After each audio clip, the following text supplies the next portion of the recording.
gentlemen, thank you very much for being patient with me. It's been a bit of an evening.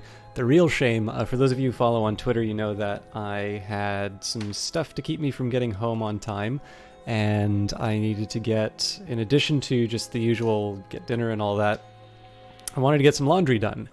And I apparently live in an apartment where somebody wants to not only take up all 4 washing machines, but then not to show up when the cycle is done, and I have neither the time nor inclination to place the laundry in one of 2 places, either the dryer or the floor, because as much as I like to play a jerk on TV, I'm not actually that mean. So apologies for the delay. I will try and run for the full duration, but I also want to make sure I get enough sleep for work and whatnot. I am at some point going to need to do some laundry as well. I will make an effort not to do that on stream, but we'll see how the hours go. So for those, just as a quick introduction, we are going to be picking up on the stream that we started way back when the Ghoul and the Priest were released for Cultist Simulator. This is the latest and last DLC, at least for the foreseeable future. Obviously, the Book of Hours is going to be the next project that Weather Factory is working on. For those of you who are not following them, you can follow them on Steam. You can follow them on Twitter at Factory Weather. You can sign up for their email mailing list, and you can probably, the best place to find that is at www.weatherfactory.biz. You can follow all of the members of Weather Factory on Twitter, and there's a growing number of them. And of course, if you've not already done so, you can wishlist the Book of Hours on Steam right now. In addition, you can wishlist any of the other things that you haven't got for this wonderful game yet, including the game itself, which is on sale at the as part of the Steam Summer Sale, but it's also on sale on Humble if you prefer it there. And I don't know if it's on sale on GOG, but there you have it. All right. Who is responsible? Because I believe there's some changes here. Design, writing, and coding by Alexis Kennedy. Production, marketing, and biz by Lottie Bevan. UI design and coding by Martin Nerukar, whose game Nowhere Profit is rapidly speeding towards release. Please do check it out if you haven't. That's another great one to put on a wish list or otherwise express your interest in or check out if you haven't already. Art by Catherine Unger, Clockwork Cuckoo, Lottie Bevan, and Sarah Gordon. Music, which you're listening to right now, Maribeth Solomon, Brent Barkman, Mickey Erb for Mickey Mar Productions Limited. Audio by Soundcuts. Additional writing by Lottie Bevan. Additional coding by Fraser McCormick, Chris Payne, Mark Gagne, also known as Lyra Zyder. And finally, Hannah Rose, who is another addition to the team. I believe Hannah Rose is the individual. I don't know if this was part of the application or not, but there was a really wonderful tweet that she put out, sort of using shaders to emulate different looks in certain games. So I only have a very sort of surface level knowledge of how shaders actually work. But she put in a few different art styles, particularly sort of an approximation of Return of the Obra Dinn. Now, I mean, Lucas Pope has a pretty, well-kept blog in terms of achieving the look for that game. But I think the idea here was more for Hannah to sort of show another approach, or basically to show how these could be approximated through some other methods. And then on top of that, she offered an image of sort of what a default environment might look like. You can take like one of the Cultist Simulator cards, and what might a 3D environment look like with an interesting application of a shader to sort of create that sort of visual impression, I guess is the best way to go. And there's a couple of follow-up tweets in terms of just some different techniques that can be applied to make it look a little bit spiffier. So it's a really interesting thread. Again, I have no idea if it had to have some bearing on being hired. I mean, obviously, I could only hope for a similar opportunity to show my interest in any other employer. But clearly somebody who has, you know, put some effort into Cultist Simulator, in addition to the fact that they are now, of course, working on a Secret Histories game in the form of the Book of Hours. Finally, additional design by Callan Porter, marketing and PR by Claire Sharkey. Again, another one of the hires to Weather Factory. For those of you keeping score, by the way, this does mean that Alexis Kennedy and Marc Gagné are outnumbered on the gender balance ratio. So good on them. I have no idea if there was a particular quota or this is just the way it turned out, but obviously it's a very talented team and a very cool company run by very cool people. Finally, special thanks to Sonia and PK, Matt Hosty, Haley Urias, and literally everyone who has ever sent feedback or a bug report. Thank you. So, let's pick up on the Ghoul. I have completely forgotten everything that led to it, and of course, it was... I mean, so it's been a while since I played anyway. It was a, 7-8 hour stream? I don't remember how long it was for the Ghoul. And I remember a few details, but I'm definitely going to be relearning everything. I think I got a little bit of a hint in terms of some of the things that should happen. By the way, I am told, this is just from some Weather Factory announcements, there is apparently an alternative cult for winter. When you do the Ghoul. Now, I was debating a bit about this, and I was like, well, do I start a new playthrough or not? And I basically took the view that I said I was going to play the same playthrough that we'd started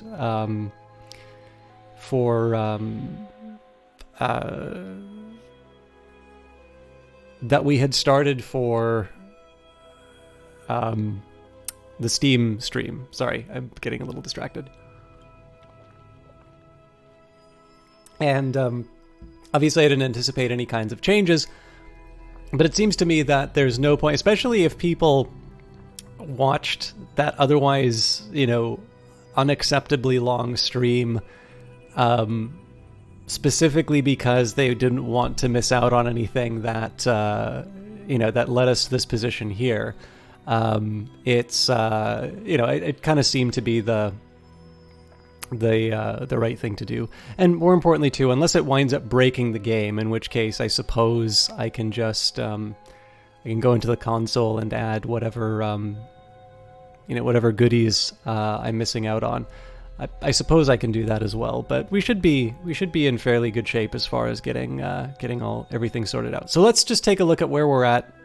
In terms of the playthrough, we are through the wood and the white door. Presumably, we can't advance until we have... Well, one, we would need to get through the white door anyway. I gotta think about this. I know I wouldn't... I think I actually just need to use my dedication in this case. One way or the other. I need to get the secret, unless it's the Ecdysist's parable that we get. We are definitely not equipped to go any further. We can't become a no. I was having a little difficulty advancing my sort of my desire. So dedication, remembrance. The cool wind that blew when the sun was red and low, the voice the waves once used, the shapes that loped beside us in the snow, all crushed behind the flat glass of time. I must revisit what was lost through the taste, though the taste of it be ripe and strange. Now I know a little bit about what my goal is, but this is sort of through some conversations with people about how this game works. I'm trying to think if there's a way that I can get a signal telling me I need to perform a certain action. Oh, hint, a great work. Well, this might have actually been what I needed. The final fulfillment of a desire is often a conclusion. It is not enough to hope. I stand or fall on my deeds. Desires are often the means to winning the game. The desire for sensation or power or enlightenment will require a great ritual, but there are other, even rarer desires, especially in the Ghoul, Priest, and Dancer expansions. Okay, so it's definitely said there's an unconventional thing that I need to do. So we'll carry on. I have a guess, by the way, I'll put it to you this way. I know that there is a painting that I need to do. And I have a very good guess as to how I start that painting. But I'm just trying to see where it tells me that I need to start a painting. And it may be that I have passed the point where it would tell me to do that. So I'm going to take a little bit of time to see if I can find it. But in the worst case scenario, I'll follow my intuitions, because it's not the end of the world. I don't want to deliberately pad out the stream. Just because I sort of feel there's some sort of like purist version of events that I need to do. Okay, Miss Nania, a painting of a dark-skinned woman with snow-colored eyes and close-cropped ivory-colored hair. She stands before a small marble tomb overgrown with star jasmine. The painting is signed Jonas B. Monk, 1811. Let's just see what else we've got. So we've got a rival. I don't think we have any notoriety yet, though, so I'm safe there. I don't think I have any, what is this? The Claws of Memory, Beneath the Soil, Bones, and Bones Memory, and Memory Colors. So I don't believe we have, we're peckish for the dead yet, which is probably just as well, because I don't believe I have any means of actually, of procuring. Well, okay, I can procure a corpse through a rather difficult activity. A crowd of pinched faces, glinting eyes. Who will bid? The item at auction is visible on the right. It will be gone forever if the auction is lost. So I've got 3 collections of poetry. I've got the fevered imagination. So I think I have what I need to move up. It's 4 lessons learned, so that shouldn't be too hard. I don't think it's worth spending the money on, so we'll wait on that. We're studying a censored edition of the War of the Roads, 1450 to 1580. In the past, a score or more of longs were made. They brokered peace with the Forge of Days, long enough to set England on the path to early conquest and eventual destruction. The Forge itself devoured the greatest among them. Dreamwise, we're going through the Stag... Oh, I have made it to the Stag Door, so. The Stag Door is the Adept's Gate. To pass is to be initiated into the first true mystery of the House of the Sun. The head Gearby weeps to see me enter where it cannot, but it must let me pass, and the scarred valves of the door grind open. Okay, so we did actually pass it. Got a Season of Despair coming up, so ideally I'd like to avoid picking that up. I can induct Slee into the Ways of Winter if I so choose. Does that make sense? Yes, because I don't have any lantern followers. Only other thing I could think of doing would be to get some commissions. But I don't think... Well, here's one thing I'm going to try doing. Let's have a chat with Sulachana. Sulachana stubs out her cigarette. Yes, if you want to study the language with me, then yes, you can. Was there something else? So let's have a chat with her about my desire. Desire. That's what steers you? I think I might have done this before, but we'll see where it takes me.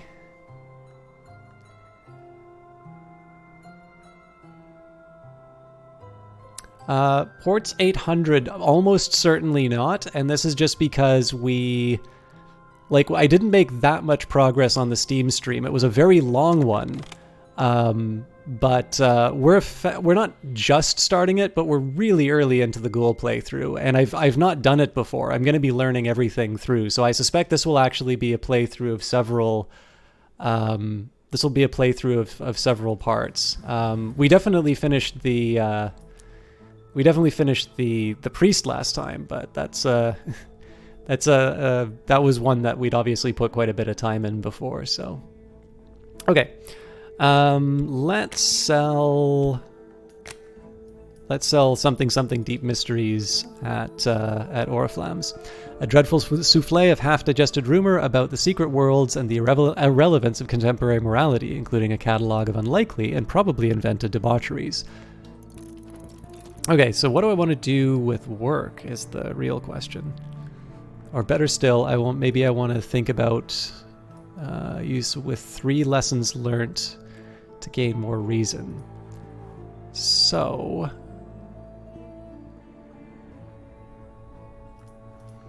unfortunately, I don't have enough time to save this erudition. It'd be tempting, because I don't have Latin at the moment.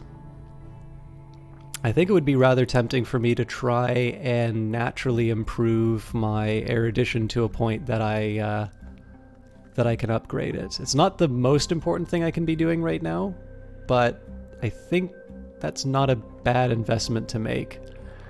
In the meantime, I can do a commission on Heart. I can't do the commission on Knock. Or I can try and earn some money. I've got 4 funds right now. We've got something that might sell at auction. So let's try and get that commission in quickly. And they want... Oh, I do have Latin. All right, well, I still need to translate it, so... and I need some reason to put towards the exercise.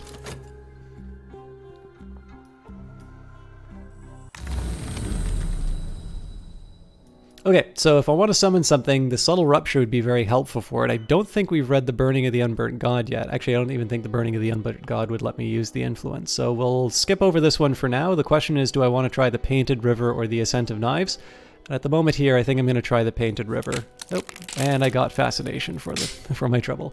Light leaks through the cracks. My mind is brighter than it ever was. The higher I rise, the more I see. So I've got a way that I can get rid of that, but...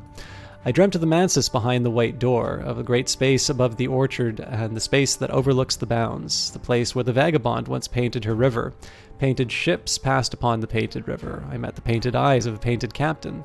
He saluted, and the motion was like the layered movement of clouds. The sail of the ship was amber, and the captain's eyes the green of new barley, and the river aquamarine. Now that I'm awake, I see those colors still. Okay. So let's get rid of my affliction before anything else. I've got the vitality that I can put towards it. The royalty of England, according to Willis Ford, became sovereigns of the leashed flame, destroying or transforming their enemies, conquering Europe, establishing grand cathedrals to St. Spark. The alliance with the Forge begins to take its toll. The last few chapters are missing entirely. So I do have the Rite of the Crucible Soul and the Rite of the Watchman's Sorrow. I'm definitely not going to have enough space for all of these rites, but I'll figure out what to do with them later. We've got a Furtive Truth, so that's going to help us get the Tier 2 locations. I'm missing a Lantern and a Moth. After that, I'll have at least one of each type, although that's obviously not a very strong group to have for... that's not a very strong group to have for expeditions if I want to be particularly cautious. Let's do... I think I said I was going to try and hammer out a higher level of reason, so let's read whatever's to hand. It'd be fun to read De Bellis Murorum, but I don't really think I'm going to need the edgelore right away. This is one of the interesting things, because I know I'm not going to be doing... These summonings require me to sacrifice people, and unfortunately I just don't feel like I can justify sacrificing these fairly low-level believers. So I could definitely see myself putting some effort into a higher winter lore. For whatever unlikely reason, my item has caught the fancy of the bidders. We have no common ground there. I chose a different road a very long time ago, but if that's the road you wish to walk, speak to me again at the Ecdysis Club. So I believe that's giving me a job at...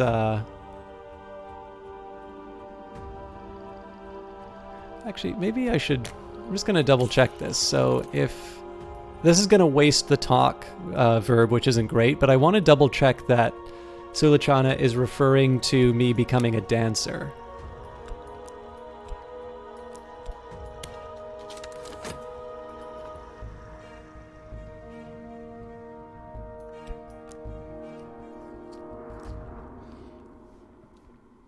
So good news here that I'll be getting some money for the auction, because obviously I'm not doing things that are generating income for me right now. As far as emotions, I could paint the Fascination. That might be an idea, actually. Auctioneer's Gavril Bangs, my item has sold. Okay, good news there. We have written a treatise on the lore of the heart, so we'll be able to have a chat with Jannings about his commission once that's done. I think what we're going to do here is paint, unless this is this is a memory. So instead, I'm going to use this. My reputation as a performer is ruined, but my reputation as an oracle has only begun, but the authorities have their eye on me. I can cobble together enough half-truths to satisfy my client. Okay, now exploration. I can send my minions out to find anything interesting in the area. I can try and get higher tier locations to explore. Or I can what? Let's load up the Furtive Truths. The risk here is if I get a rival, but we should be able to get through these relatively quickly. So, the sick room grows close and stale, time to get up. The words contain knowledge, and now I contain it. It's a little like theft, a little bit like feasting, and a little like the progress of an infectious disease. So we're gonna, again, keep cracking out the erudition. Let's take another trip through the stag door. This is, of course, going to cost me reason, but I should have enough to keep it going.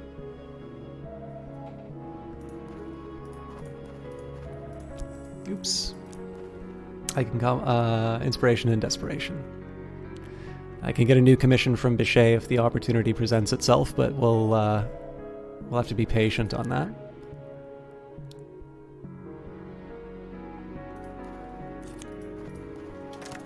I've been paid my fee. It's difficult to say whether I've earned it. Fortunately, it's difficult for them to say whether I've earned it too. Okay, so more mystique, a little bit of money, and we still have the fascination, which is worth reflecting on. I don't know if that's a change that happened recently or not. Unfortunately, this is now going to cost me because I don't have any way of getting rid of it. I suppose if I'm feeling particularly crafty, I'm going to use this again, and now it won't bug me. I'm not proud of doing that, but there's a road that you can walk that begins there in my house. If you want to talk about it, meet me there. Okay, interesting. I did it in the wrong order then, so let's talk with Jannings about his commission. Let's talk with Bichet about getting a new one, and I might want to... There's a couple things that I can do to get rid of the... this is a memory too. There's a couple things I can do to get rid of the...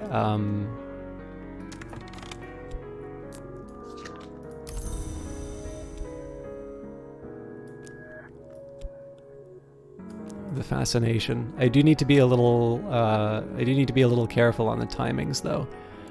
All right, let's have a chat with Bishop. Actually, so I've just eliminated the possibility of getting rid of fascination through recruiting Slee. Maybe I should just let this happen.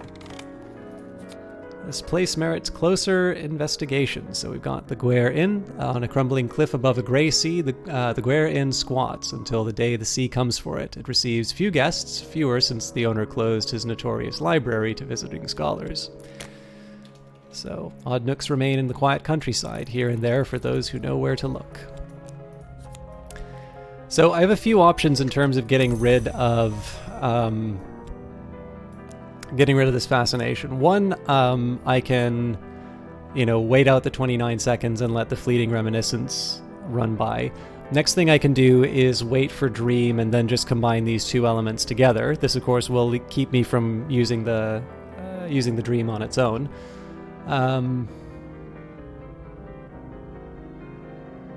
Yeah, you know what? We're going to let that run by. The risk that I have here is this might consume the information. I don't think it will, but let's see what happens. It's probably better that I learn how this stuff works ahead of time.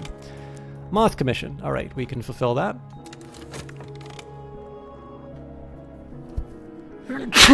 Excuse me. And let's bring Slee into the Children of Silence. There's other things that I might have wanted to do, but in this case, we'll just recruit. Okay, so Forgotten Chronicle is pretty desirable right now. I think I'm gonna punt and take this one. Last night, Gearby was talkative. He spoke in his siege engine voice of the histories he'd overheard in the waking world. I listened until his stories tailed off again into weeping. A Forgotten Chronicle, a story of a city without a gate, of a queen who was not born, of a war which was not fought. Exploring with this scrap of knowledge may uncover secret locations on the continent. So we're not going to use these right away, but it probably doesn't hurt for me to get a little stockpile. Okay, more erudition. I think I'm going to wait a little while before I start stacking these up. So we would have 2, but I need 3. Yeah, I'm going to wind up wasting a bit, but I think this is the right call to make. And then Dream, I think I am going to keep going through the stag door. There's a few things that are desirable for me behind the stag door. I can potentially get more secret histories, which is good.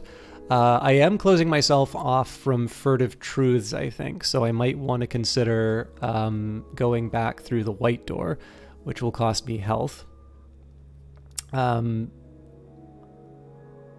yeah, Forgotten Chronicles, and then I don't recall the name of the next level. Both of those will help me out. So I've been paid my fee. It's difficult to say whether I've earned it. Fortunately, it's difficult for them to say whether I've earned it too. So as it turns out, we did wind up consuming the fleeting memories. So we keep the bad ones, but we don't retain the good ones. Let's take a moment here, seeing as I'm going to be having to deal with the fact that the detective is picking up Mystique anyway. We'll get them to eat the sort of the newest ones first. As far as inspiration goes, I don't think I have anything to... Oh. I don't think I want esoteric art yet. You never know, this might be a living. Add passion to make distinctive paintings, and mystique and especially notoriety to attract attention. Be careful if you use notoriety. Exhibiting paintings will keep you in the public eye. So memories, lore, acquaintance, influence. Oh yeah, I actually needed inspiration.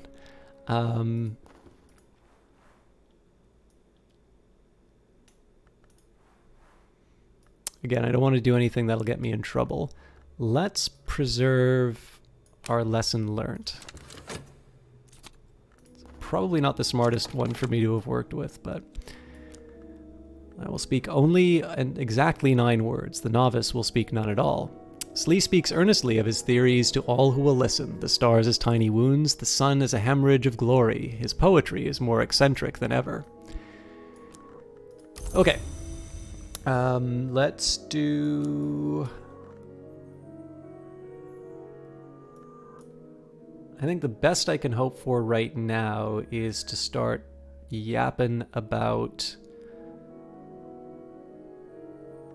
something secret mysteries. So let's talk about the secret histories while we try and get some more recruits. Again, I want to be avoiding notoriety where I can.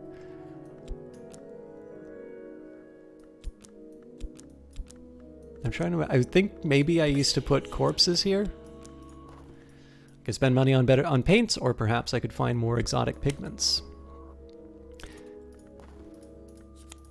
Okay, Crocus Hill. The ancient tribes reserved this resting place for one who, by the end, in the service to a certain merciless hour, was more scar than man. They sealed the entrance with binding songs and mortared blood. So, I think I was supposed to meet Sulachana, so here we go. Meet Sulachana at the Ecdysis Club. Sulachana Amivasa stands just inside the red-swagged doorway, smoking one of her peculiar imported clove cigarettes, speaking to a lean, very tall sort who might perhaps be Greek. She watches me approach without blinking or changing her expression. Too late to change. Nope, you are what you are. That isn't possible. Alright, so that's just going to tie up my exploration for a while. Good to know, though. Okay, I can grab another Forgotten Chronicle, or I can go for something bolder, but we will stick with the Forgotten Chronicles right now because I have use for them. We've got some more erudition for my trouble. I can double that up if I want, but what I'm going to do instead is I'm going to preserve the one that was about to expire. And I think we'll just keep going through the door while we can. Alright. The game gave me an attaboy. My recent work is considered notable. I've exhibited the latest paintings publicly. Surely someone will buy something. So we keep the lesson learned for a little longer, although I still don't think I'm going to be able to make anything of it. Obviously a lot of mystique, that's going to keep Douglas running around after us for a while. Got some money, and looks like we haven't gotten, we're not stale yet, so it's a bit tempting to try and run with the painting again. Before I do that, though, I think I'm going to finish this moth commission. It's just because I'm in a fairly good spot as far as all of my resources are concerned. So we'll write a brief treatise on moth. This may be useful for a commission. We'll wait for Sulochana to finish her work. Again, the erudition's going to be ticking down for 60 seconds, so I think the best that I'll get out of this is just a something that I can turn into a I can double up into erudition again. There might be a couple of ways that I preserve it, but it looks like we found another person we can bring into the cult if I'm so inclined. Just gonna pause for a quick sip of water. Jannings is back and ready for another commission if I so choose. And there's a couple things I'd like to try with Miss Nania.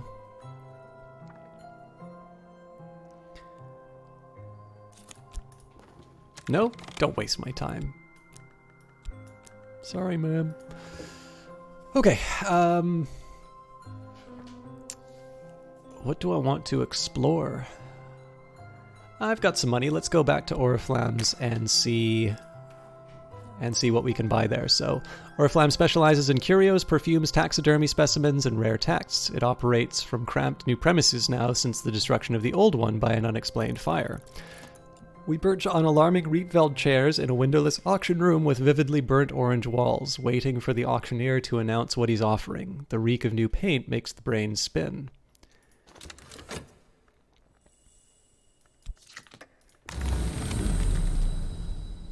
Okay, subtle rupture. So last time this happened, there was a...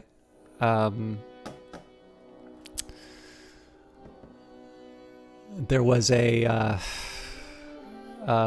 edge here and a fascination here. Now, if I wind up with a fascination here, I'm actually in some danger. But I do want to give it a try just so I can understand the Mantis a little bit better. And that's exactly what happened. So I need to be very careful. If I earn another fascination, then I'm going to die. So light leaks through the cracks. My mind is brighter than it ever was. The higher I rise, the more I see. So... now I want to start focusing on ways that I can, I want to start focusing on some ways that I can undo the fascination problems. As far as study is concerned, there's nothing studying will immediately do for me. However, I do want to take a moment and say, okay, so if I study...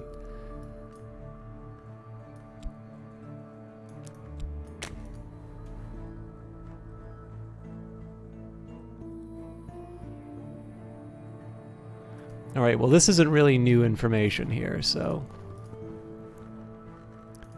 this counts as lore.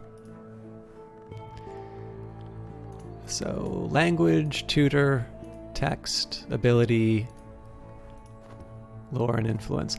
Doesn't seem like there's anything too new there, so I don't really want to pursue anything down that line. In this case, we're just going to take more reason and do what we can in terms of improving these. I'll have 2 lessons learnt by the end of it, because I'll be upgrading this, which means I need 2 erudition still.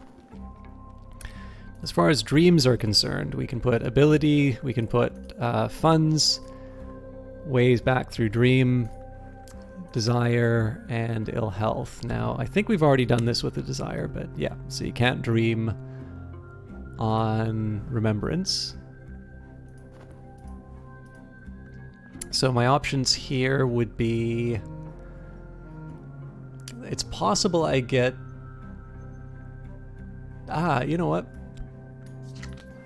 Let's use reason here. There was once a man who said that the sleep of reason produced monsters. Often it is healthy to let the mind wander in sleep, but if I keep dreaming, sooner or later some sort of monster will rise from my own fears. So of course this may wind up giving me restlessness, which will turn into dread, or it may wind up giving me dread itself. So I'll run with that for now. A collection of essays. Now this would basically give me the free upgrade in terms of scholarship. So I think I'm willing to put a bit of money towards it, but if we wind up in a bidding war, I'm not sure I want to go no holds barred with it. So we'll see where this takes us. We finished our moth work. Your own work in manuscript form. Do I want to try painting again? Painting won't necessarily give me dread, but it'll also keep food on the table, because I don't think I have anything that winds up giving me... Sorry guys, I've just got something... I've got a cord it's an unplugged cord, but it's wrapped up around the chair. It's actually really hard to get removed. I think I got it. Okay, there we go. This makes it a little less constrained to move. So,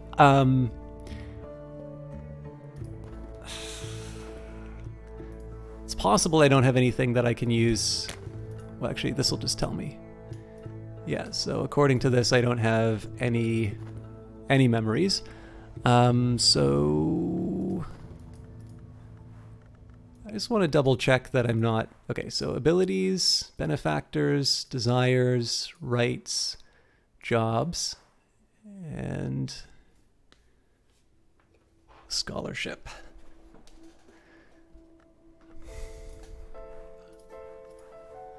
I'm just trying to think, if there's anything clever that I can do with any of this.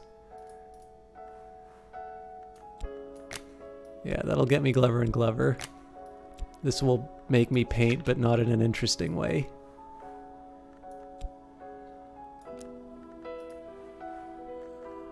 All of these are just rituals and whatnot. We've already done this. Okay, let's do a painting then. Although again, I need to find a subject, I suppose. Well, I can preserve the lesson learnt, I suppose. But no, I'll still need to upgrade the existing one. So let's preserve this one instead. Or, better still, because this is going to be around for 287 seconds, let's take this Glimmering, because Moth will potentially trigger Old and Happy Far Off Things, which in turn will give me restlessness, which in turn will give me despair, which is actually the last thing I want to have generate right now because I've got bleak thoughts. This will, however, give me a fleeting reminiscence, which will protect me, so that's not the worst that could have happened. Okay, Violet. Violet has always giving unstintingly of her time, easing the pain of the dying. You may be able to recruit this acquaintance as a follower. Ideally, we would get a Moth and a Heart follower before we go too far, but you obviously can't pick who shows up. Do I want... Yes, there's a couple of people I want to talk to. So let's start by turning in with Madame Bichet. I think I might as well pick up one from Jannings. So it looks like they do want to bid for the work. I'll leave that be then. Receive the currency of the secret world, and my patron has let tantalizing information slip. So we've got some Glimmering if I feel so inclined. And we've got some Mystique sitting here. Let's chat with Jannings.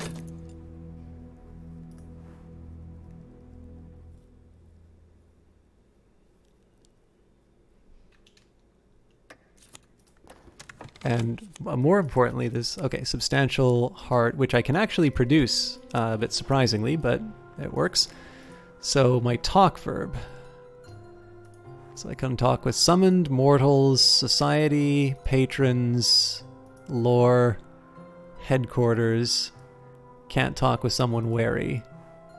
So I don't think this winds up getting me... Oh, interesting. So I can talk about the elixir. Miss Namia counts as a patron. And she takes... Miss Namia never speaks to me. She's only a painting, but afterwards I always remember what she has said. So the elegist LJS price. The LJS is the hour from whom nothing more can be taken, and the hour who calls each of the dead by name. Once in a long ever, for a great price, he will call one of the dead up out of nowhere, that they may continue lonely, unscathed, until the date of their own final winter. And again, memory, which I don't think we have any of. What I was hoping for... Oh, you know what? I don't actually have the Fevered Imagination available. I was wondering if there would be something about combining the painting with Miss Nania. Although, I suppose... No, I can't actually use her as a...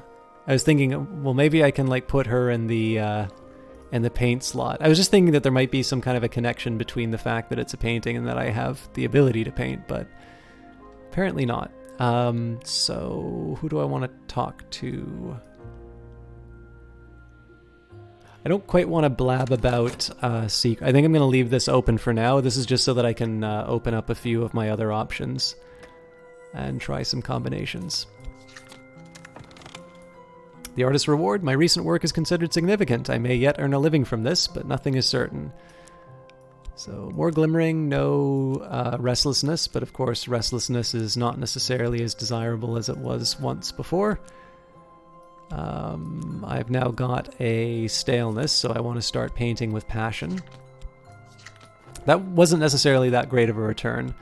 The auction's over, the lot has gone elsewhere. I retain my funds. Okay, so the reason I, short of Dream... Actually, you know what? Both of these will become available in 0.9 seconds, so let's just open up... Oh, okay, maybe not.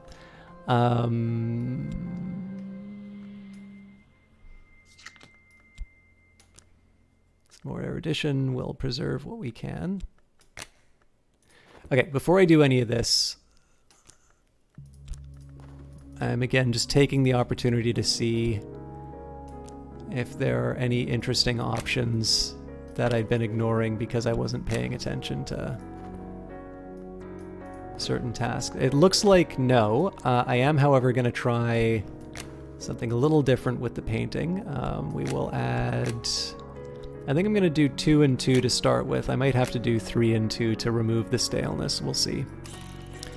Now again, inspiration, it doesn't say mentor or patron, so this was a bit of a shot in the dark, but again, a mood piece of glimmering. Because I don't really have much else to do with it. Let's take... the oldest 2 erudition, turn them into lessons learnt. I'm still going to need 1 more. And then we should be able to upgrade the scholarship.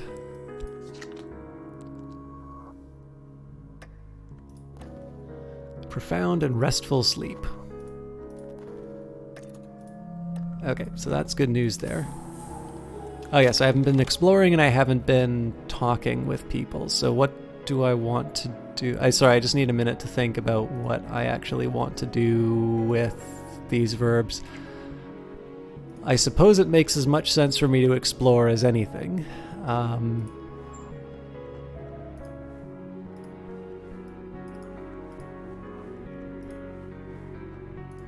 I don't have graveyard mouth yet. I've had it before, but...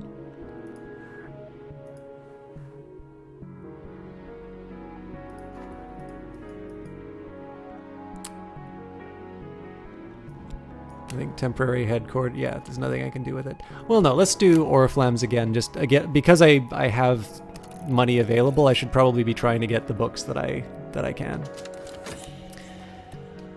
I dreamt of nothing at all. I woke and stretched and rose without haste. Those quiet hours have left me energized. Okay, so vitality's... It's always hard to...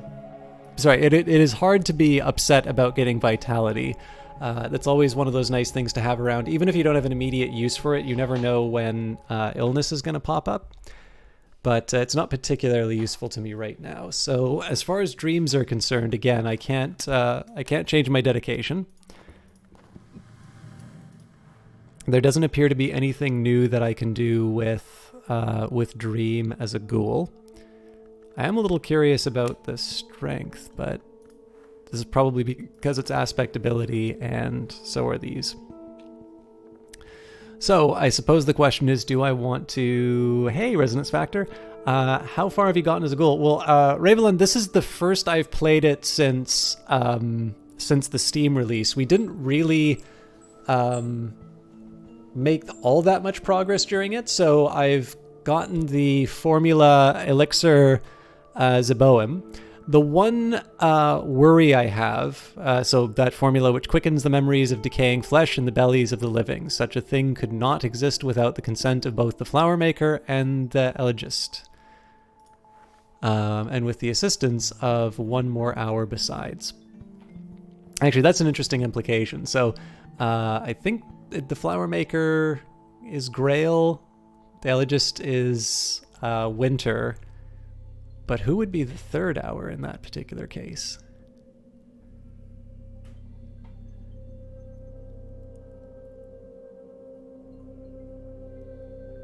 I'll have to think about that. So I sort of know from a conversation with someone who I think assumed that I was further than I actually was, what the ultimate goal of the ghoul is. And I'm not too upset about that, because that is actually also in the manual that, or not manual, but like there was a guide that Cultist Simulator put out, I think originally for oh, congratulations, Resonance Factor. So I think the what was it? So the document, I'm pretty sure, was originally intended for streamers and reviewers, just to like help people get up to speed and not get bogged down and not understanding the game, because obviously you have like deadlines and stuff like that, right? To my understanding, this was made available to everyone. It's actually right in the options menu on the mobile version of the game. So they have updated it for the Ghoul and the Priest to talk a little bit about the differences with those playthroughs. So the idea that you make a painting is not news to me, but I don't recall if there was something that pointed me towards that inside the game and I've just passed it over, or if that's still coming. So I'm still looking to see if there's a bit of a tip that the game can give me. Again, I've got some ideas in terms of where I can get that sort of stuff from, but it hasn't been immediately apparent to me how I accomplished that yet. Colors of the Night. Let's spend, and I've kind of been wasting the talk verb, so I'm curious what happens when I chat about the formula. Yeah, I know exactly what book you're referring to, and I know, so that's like a borderline thing or that, but I really don't need or kind of want hints like that. Like, it's every time I've given even just a tiny crack on that sort of stuff, immediately I get a room full of people telling me how to play the game, which is a guaranteed way to get me ending the stream early and not wanting to go again. So I thank you for the effort behind it, but I'm content figuring it on my own. It does mean that I'm going to be stumbling around, not knowing things, and I know that frustrates some people, but it's the way that I play. So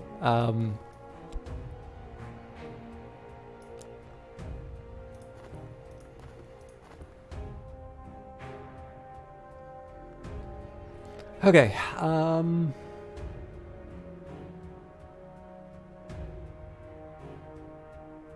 I'm doing okay for money, so I'm going to double up my troubles, and I'm gonna do a commission while I wait for other opportunities. Is the alternate winter cult just a plain winter ascension or variation on the Ghoul? Ports, I believe it is specific to the Ghoul, but I don't know what that means with regards to endings. As maybe just a quick aside, if somebody in chat is asking a question and they'd like an answer for it, I don't mind you guys talking about those details there. I'll kind of leave you to your judgment. If it's something that might be construed as something that will turn into like an action I should be performing in a game, which I clearly don't know, they might be more suitable for DMs, but Ports 800 asked, about the alternate winter cult. So if somebody has some other information that might help out there. Obviously, I don't want the fact that I don't particularly want to be told how to play the game to disable people from being able to have their questions answered inside a chat. So I don't have a direct answer for you there, Ports, because I ultimately have just the standard Children of Silence. I'm not sure that I'm going to be able to change this. The new cult wasn't implemented when I started this playthrough. So anything I tell you would just be a guess. All right, so we're on our way to our third erudition, and we'll have enough time to double it up. And let's do... I think I'm just going to do another standard dream in hopes of getting some kind of restlessness or dread to deal with this. Okay, so this is a book that I want. I do also have Greek, so I should be able to translate it.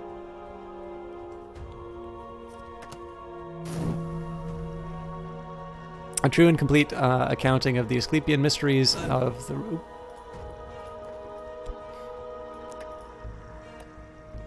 We'll be able to read it when we say.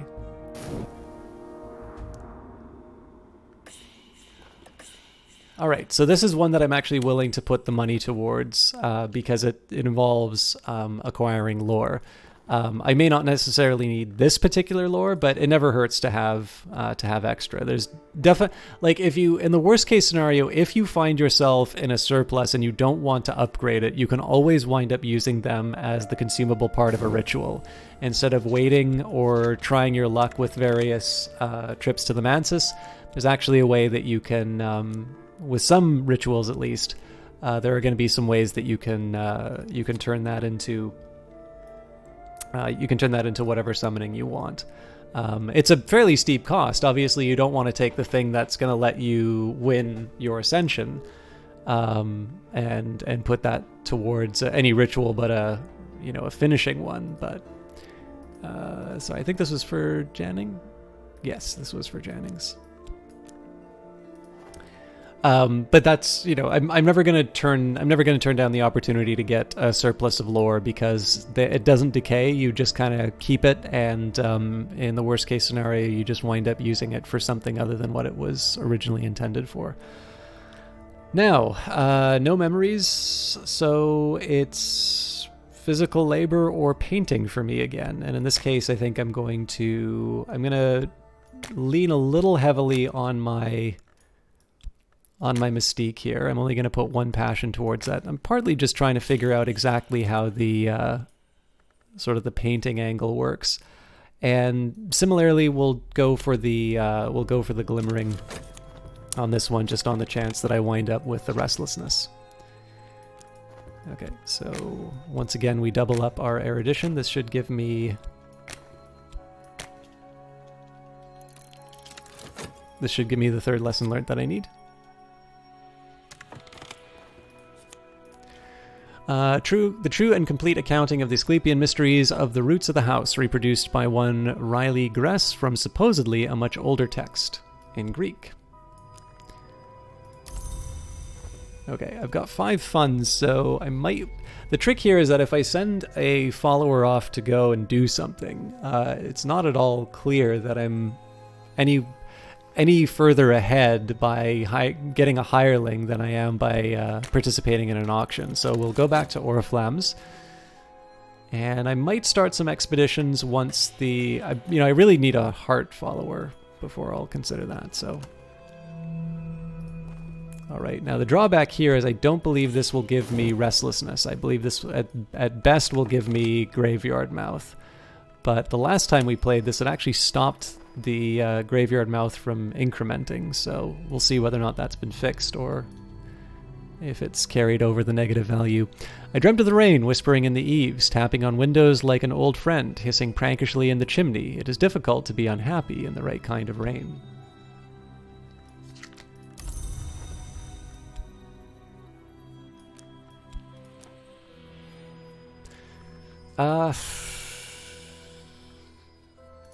What's coming up? Oh, this is not the one I wanted. Another Season of Ambitions. I don't know if that will trigger again. I'm going to wait to see what happens. I want to double check that there's no The hunger that grows in dark earth, the taste, the particular taste, the taste which is neither fair nor foul, it comes to trouble my mouth again. My tongue will swell, my lips will blacken. The elixir has set its spores within me, and only the dead flesh can quell them. So we will go for reason again, just on the odd chance we get some kind of dread.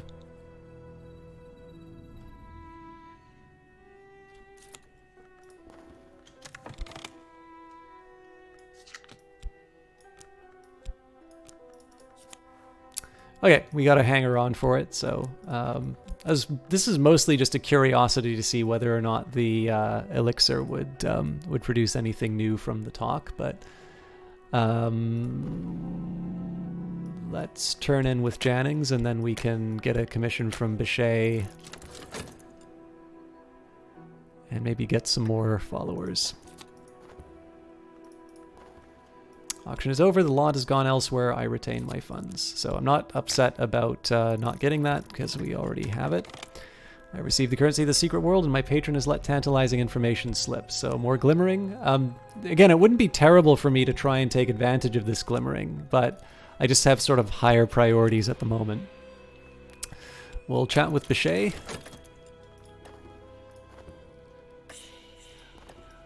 And Stum.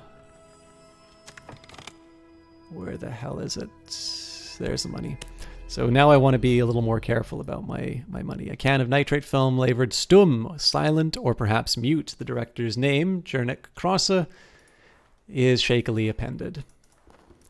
All right, my recent work is considered significant. I may yet earn a living from this, but nothing is certain. So more glimmering, more mystique.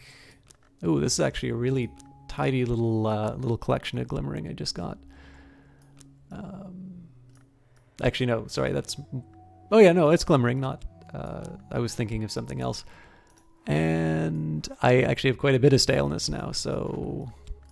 Passion it is.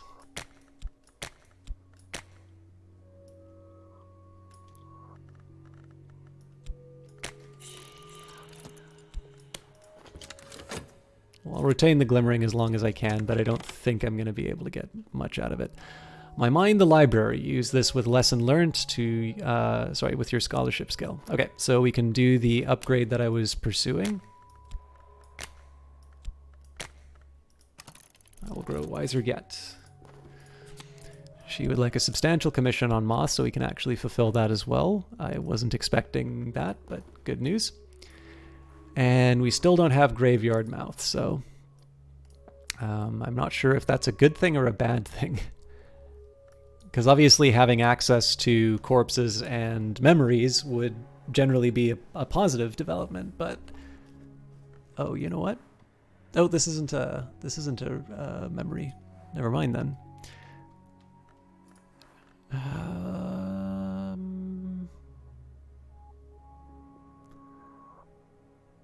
Let's see. The problem is that I'm probably not going to have any passion that I can put towards recruiting someone in time. But we'll risk it anyway. Obviously I can try and bring Violet or a hanger-on into the order, but there's not really an advantage. Like, there's nothing I really get from these people that I don't get elsewhere. Okay, sickness coming up, so if I get a chance to develop some vitality, I'll take it. Oh, that's unlucky. We should be getting some money from the painting in time, but this is going to be really tight. It might also get taken away by the passage of time itself. And they only take real money. In the display cases of the Impossible Museum, I always see an apple whole as snow and hard as marble, a golden beetle in a stern box, a coy geometry awaiting my touch, a black envelope bursting with spring, a brass opera box for instruments of record and measure, a storm in a tin. I always wake before I see the aisle's end.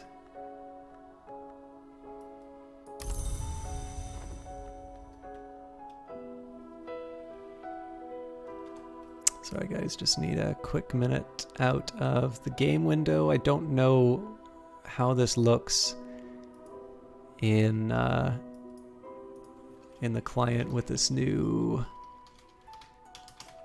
setup.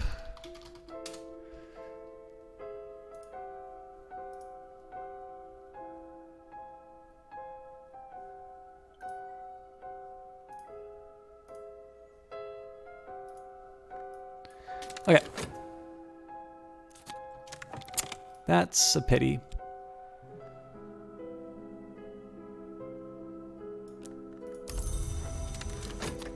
I got the oh no! So that's the worst possible series of events I could have hoped for. Not only did we lose the auction by a few seconds, but we wound up with even more fascination.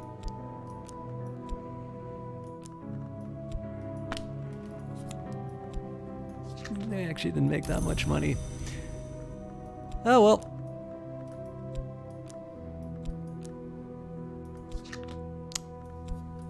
Well, I'm going to keep hammering at reason. Let's think about how I'm going to deal with... I don't really have that much in terms of passion that I can throw at the painting, so I think we're going to wait this out. We might as well write something about moth while we're waiting. I suppose the one bit of good news is I've got a lot of glimmering that I can put towards upgrading my final level of passion. And the thing that's nice about that, speaking of, where'd my painting verb go? There we go. Or not verb, but you know what I mean. One of the things that'll be nice about that is that if I turn this into enough, we've got 1, 2, 3. Yeah, we actually already got 4 in terms of our glimmering. I can just sell off the collections of poetry if I get particularly desperate. So, no live organism can continue for long to exist sanely under conditions of absolute reality. So let's get to work on our glimmerings. I want to make sure I'm going to order these so that I preserve the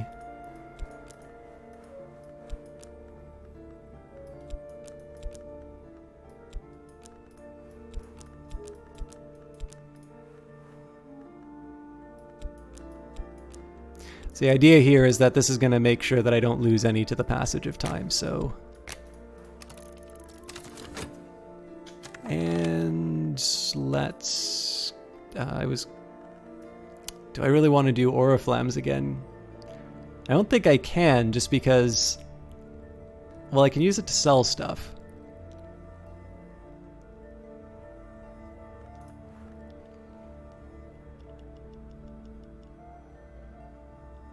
I'm just going to take a minute. I think I'm going to keep the collections of poetry until I actually have this thing locked in. So as a precaution, I think I'm going to sell an iron spintrayet. I've got a surplus of them, and I haven't found that much of a use for them on their own, so...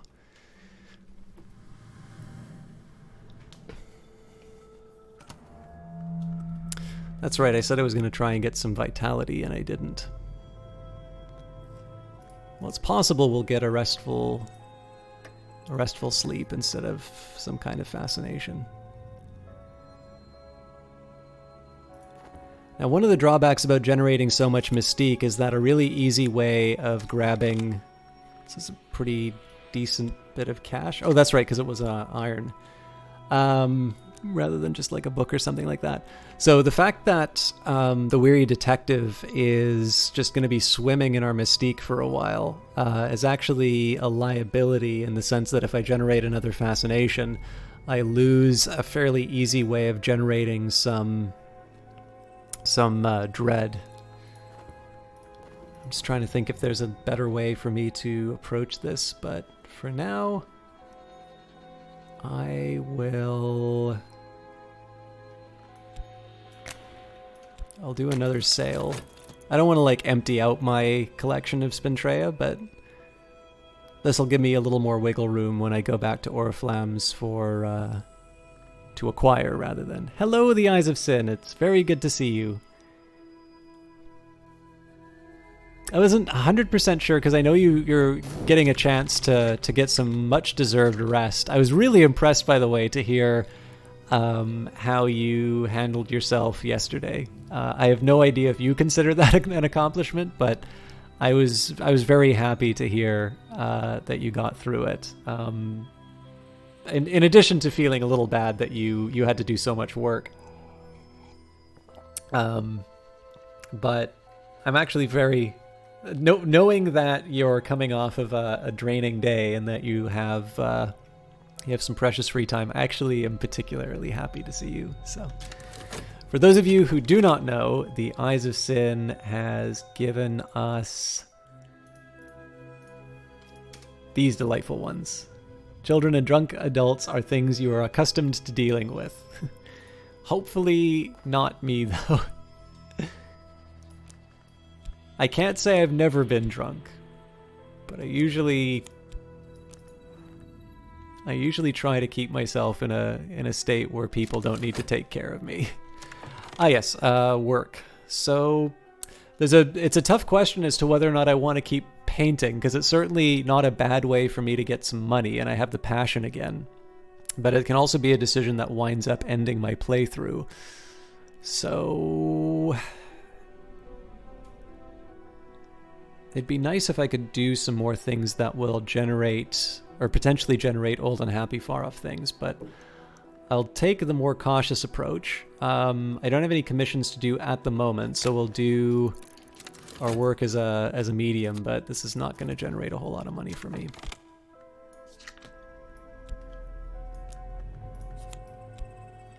Hey, Dr. Adim has shown up. So I got a little lucky there that they wanted reason rather than passion, so we've got a couple commissions that we can go for now. The Good Counts Fraternity in Europe is seeking particular research. And there are more windows in my soul, but sunlight is not the only thing that passes through a window. So we've got the first of 4 lessons learned that we'll need.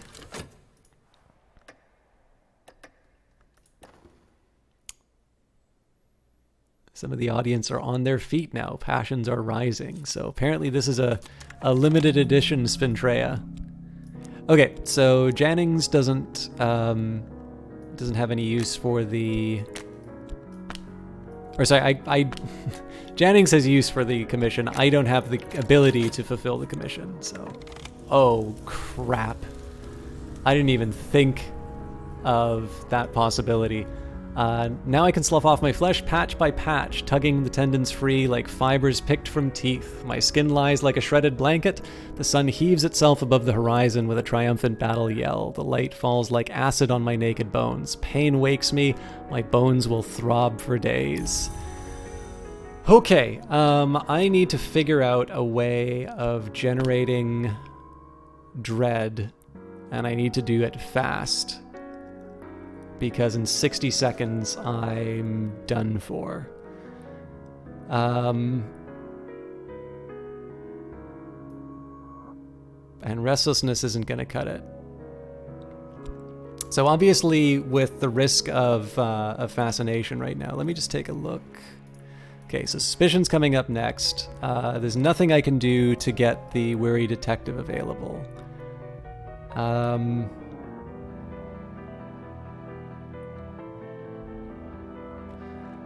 We will roll the dice with another dream that might show up in time.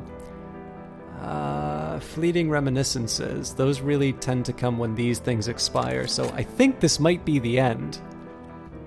Hello, Kiknik.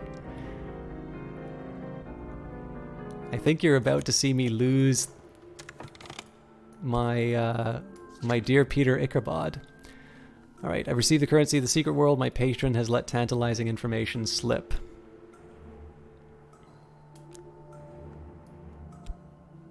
So yeah, I think I'm at the point now where a restlessness can't help me.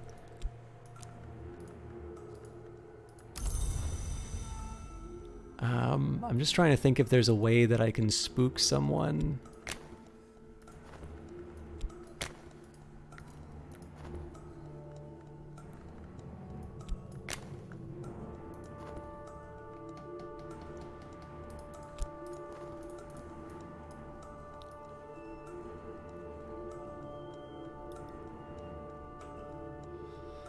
Nope, not really, so I'll use the talk however I can. No one stops by my rooms today. It's for the best. I had nothing to tell them. Okay. If I had decrepitude, I could beg. But I don't have decrepitude. Well, we'll go out fighting.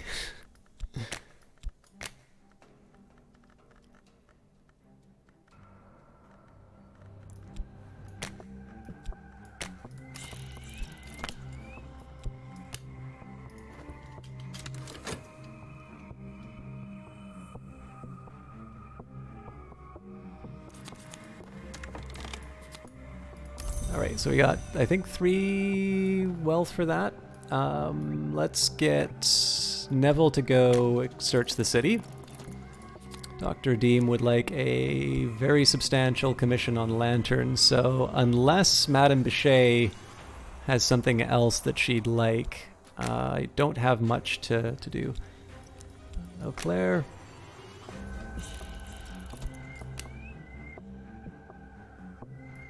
This probably isn't the right thing.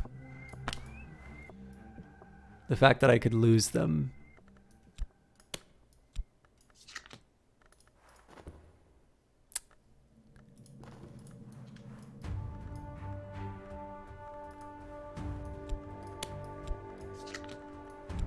I'm kind of curious what happens if I do this.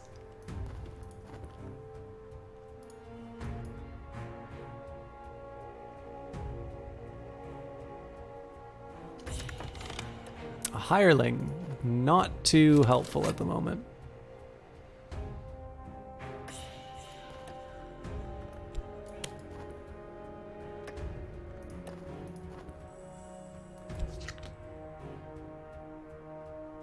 So again, I think at this point, even if I were to get restlessness, this would not save me from my inevitable end.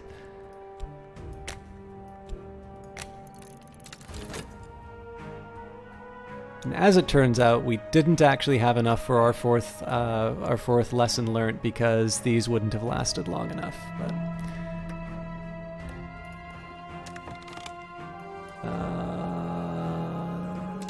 we will never know what dream could have emerged, but let's see what the painting gives us. Doesn't matter, we will detach.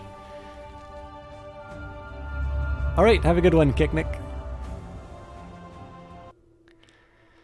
Glory! First it was the dreams, then it was the visions, now it's everything. I no longer have any idea of what is real and what is not. I allowed visions to reach 3 fascination. So why wasn't I able to talk to my hunter more at Van? Alright, so I am going to cheat if it comes down to it. So we can do the priest again, but that's not what I want to do. So I'm going to take a quick minute to alter my save file.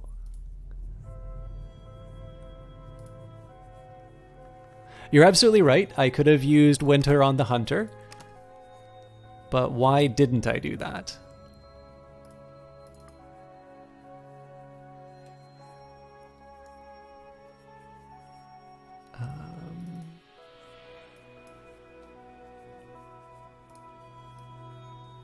By the way, I do actually have another copy of this save file, but I don't want to... Well, you would... It's all right there on the board. It's... I mean, partly it's just... I'd rather not have people tell me how to play the games for reasons like this. Like, I couldn't do that. It was something that I was going to do before. But... It's because the hunter was eating up all of the reputation. There was no possible way that they were going to be available with all of that mystique on the table, and you can't just go and drag a hunter out of an investigation.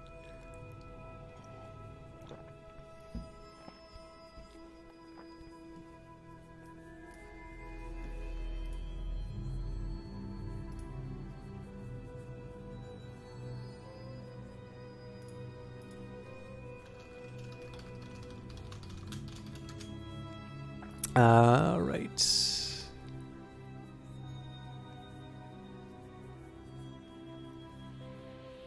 Sorry guys, I have one save file. I've got like the main game save file open, but I actually need to find my other... Ah, here it is.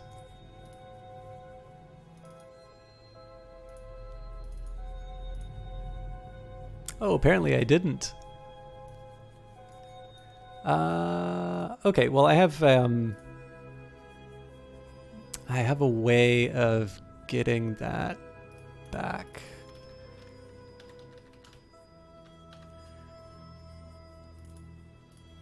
I think. This might freeze the game, but...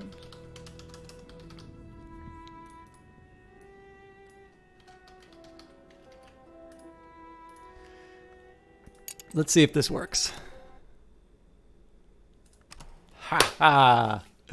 Alright, well this is, again, so this is probably a little disappointing to people who watch from the beginning, but I did sort of say this with the priest, which was I was gonna take my lumps if it came down to it. But this will give me a chance to sort of be a little more careful in terms of how I read the text. I wonder, I know I'm missing a few achievements for losing, although I think I've already got the glory achievement.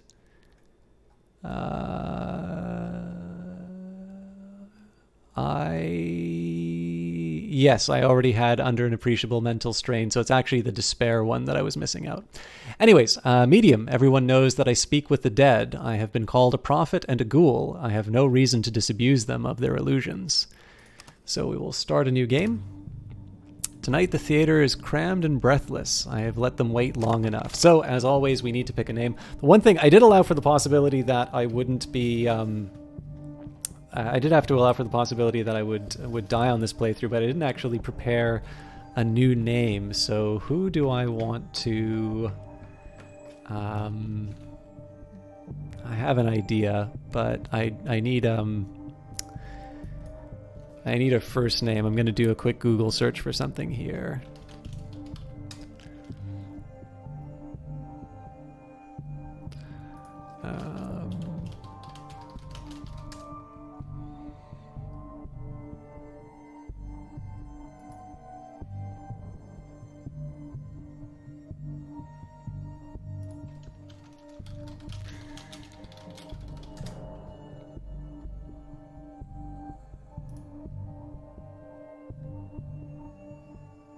What the hell are some of these names? Sorry, I'm just looking at a...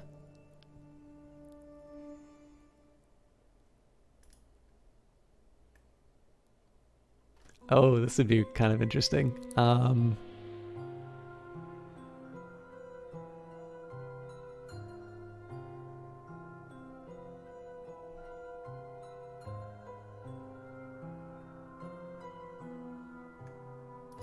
Yeah, this wasn't quite where I was going for, but I think we can work with this. So,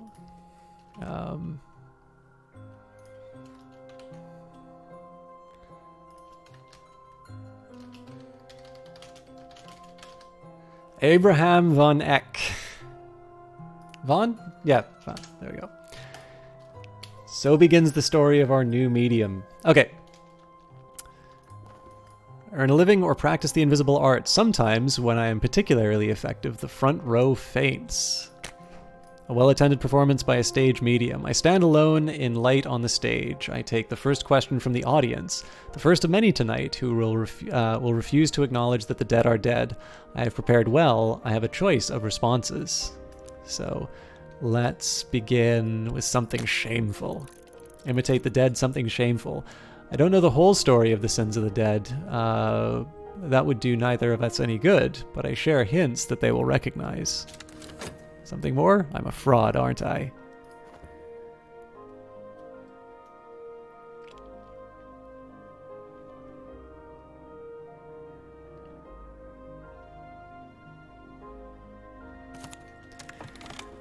All right. The night before, there on the stage, I remembered the pale dream. Oh, you know what? I think I'm gonna do the same layout as last time. There were some problems with it, but I'm gonna stick with that. So,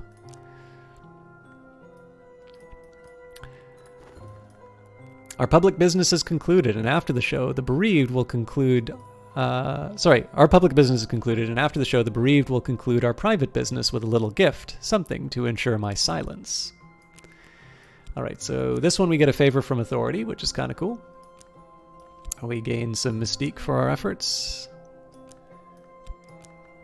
I have to think a little bit more carefully about how I'm laying this out, but this will work for now. I've got passion, and let's do another job. I stand alone and light on the stage. I take the first question from the audience, but first of many tonight who will refuse to acknowledge that the dead are dead. I have prepared well. I have a choice of responses. So now we'll do something profitable. A ray of commercial light, a miniature opportunity, a figurative £5 note on the pavement. And again, we don't have any desire to place inside here.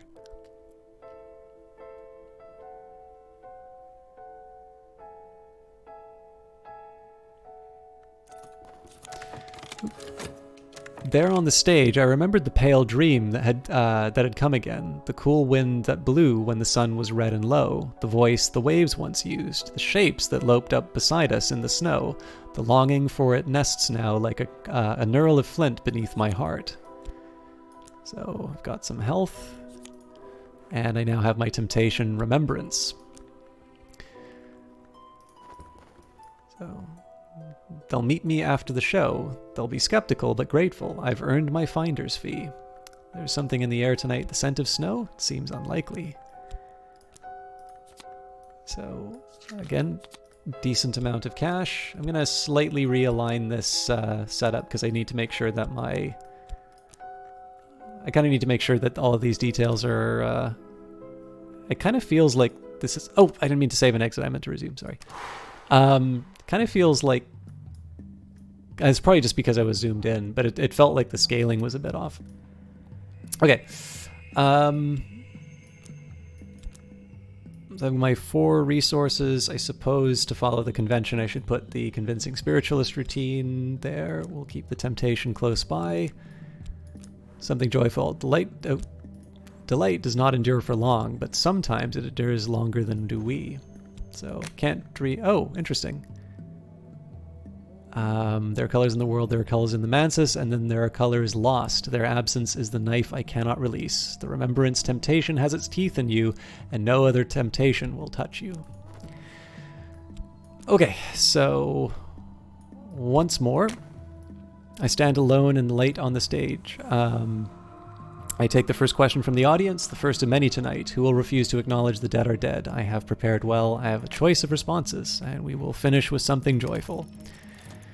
Imitate the dead, something joyful. I've seen photographs of a golden afternoon not long enough ago to be sweet, not so long as to fade.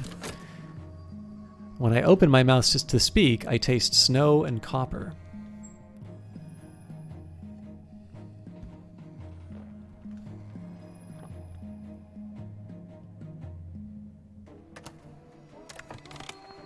Hey, tall man alive. I hear my voice from far away. I am speaking of ivory and old snow. I am imitating the songs of birds. The audience have begun uncertainly to laugh, but a few of them are also crying. I am speaking half-familiar names. Montmorency, Nania, Peter Ichabod, and it goes on and on.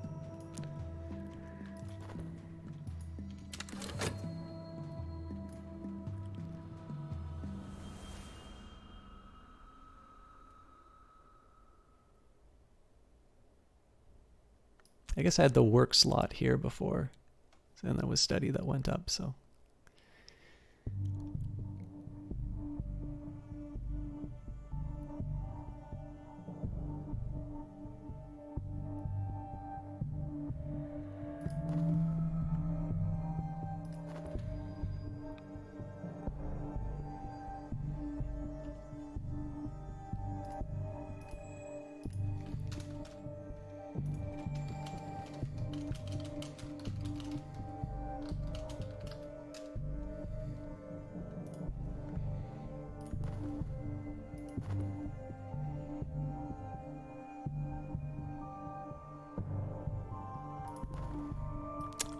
I probably should have read that. Not Montmorency, but Montmorency. I had heard that name back when I considered myself a painter.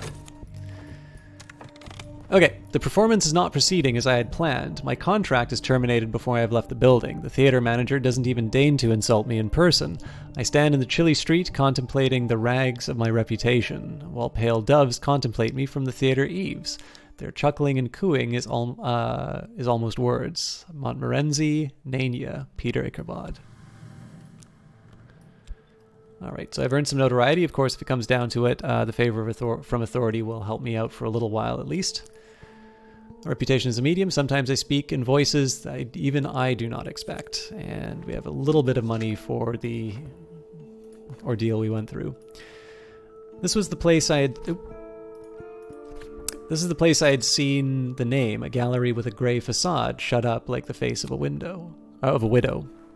We got the Montmorency MacDonald Gallery. Alistair Montmorency, third and last of the Montmorency cartographers, and his enigmatic benefactor, Timothy MacDonald, collected this small but striking miscellany. Sorry, I'm really bad at pronouncing these words. How you doing, Massamagoma? After their loss on their final polar expedition, the collection was made available to the public in a blank-faced grey building beside a quiet park, on condition that no piece of art therein was ever to be photographed nor exposed to daylight. And I've gained some reason. So it seems to me there's only one thing to do with locations, so... I pay the token admission and climb the dark stairwell. This must mean something. Perhaps it means that I've lost my mind. And now we got to consider what I want to do for work. Let's carry on with my reputation as a medium. I don't have any information, but let's carry on. My reputation as a performer is ruined. My reputation as an oracle is only begun, but the authorities have their eye on me. And there's a reasonable question as to whether or not I want to dream. For now, I won't, but we can always change that decision. Season of Suspicion coming out right out of the gate, so... I don't think this consumes the notoriety. I actually think this sticks around. I can't remember exactly.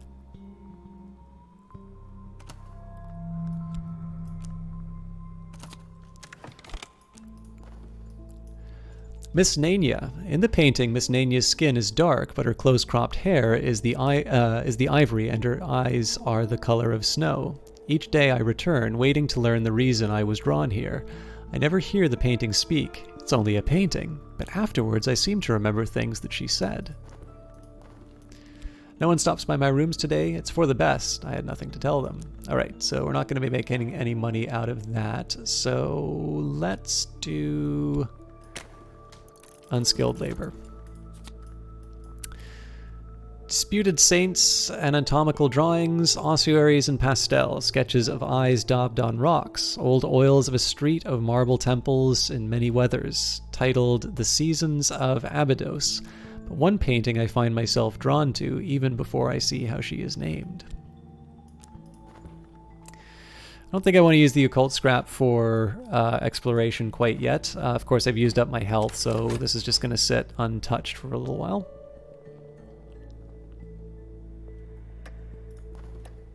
An adversary, someone is meddling.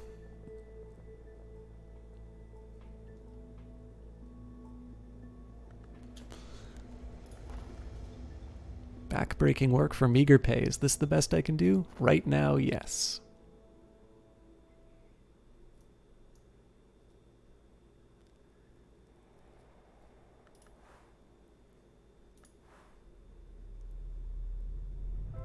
A detective may wish to investigate this. Interesting. I didn't know that was the... I didn't know that that was the aspect for it. There's always someone who doesn't understand, or who understands too well. This troublemaker may seek evidence on my activities to share with the authorities. But he is the authorities.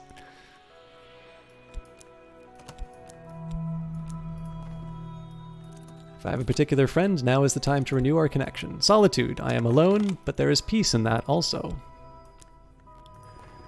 Alright, the day is done, but so am I. I've earned my pay. So what we'll do here is I'll take advantage of the fact that I'm not using Dream for anything else to just get my health back a little bit faster. Miss Nania, I remember how Miss Nania and I have spoken of that low red sun that understands, of that pale joy of flight. I have come to believe that I bring her the treasures of my memory. She will leave a treasure in their place. Sorry, I have come to believe, I think it's if I bring her the treasures of my memory, she will leave a treasure in their place. And we have more passion to show for it.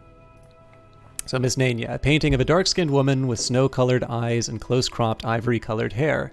She stands before a small marble tomb overgrown with star jasmine. The painting is signed Jonas B. Munch, 1811. So of course I can't talk with her because I don't have a memory, and normally memories would be used for the reputation as a medium.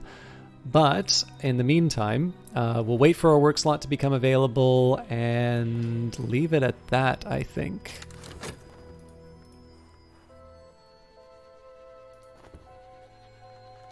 How long does it take the medium? Yeah, it's 30 seconds, so... I can always roll the dice on this, but I don't think it's really going to accomplish much. I do, of course, want to avoid getting despair if I can. One of the reasons why I am doing the manual labor first, this is just more so to take advantage of the time. It's a little staggered, but 6 seconds isn't the end of the world. I am refreshed. It's just so that I can get the sturdier physique. No one stops by my rooms today. It's for the best. I had nothing to tell them. So I'm pretty sure if I don't do anything, that's going to... Or sorry, if I don't have any memories to share, that's always going to be the response.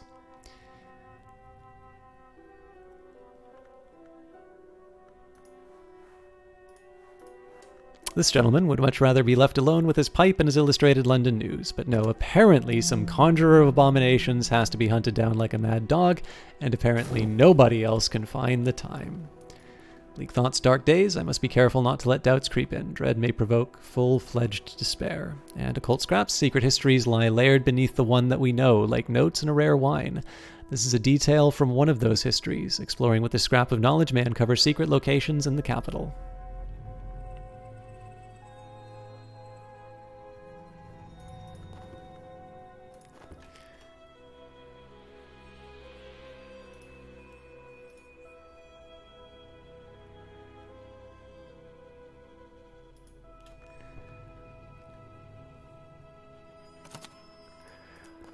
Alright, the Course of the Heart. Whenever the principle of heart is implicated, I may gain vitality. So this is particularly helpful. We're already going to have the 2 to bump it up, but I'm not going to complain about having a surplus. The day is done, but so am I, but I have earned my pay. So we'll take 30 seconds to recover from fatigue.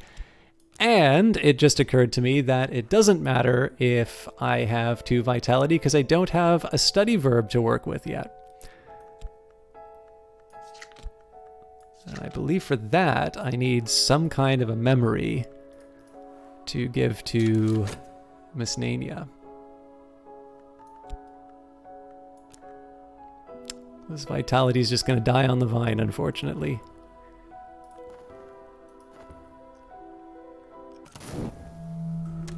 Unless there's something else for me to do with this. I hunger for what is lost. The way that lies, the way to that lies through another hunger. There is a secret I must study. So I don't have anything to give to her. Yeah. Great game. You have a solid run as a doctor going, but he's about 2 steps away from a padded cell. Well, Falwell, the funny thing about this one is I was starting a playthrough that I began a long time ago. And I hope too many people weren't anticipating me to go all the way through it, because as it turns out, I made a couple of bad choices. Ones that I think I can be forgiven for on its own, but as it turns out, just generated enough fascination at exactly the wrong time for me to be hurt by it. Now, we don't need to worry about the sickness, because the health will be coming back in 14 seconds. But we now have a recollection we can share with Miss Nania, so Miss Nania's eyes are thoughtful.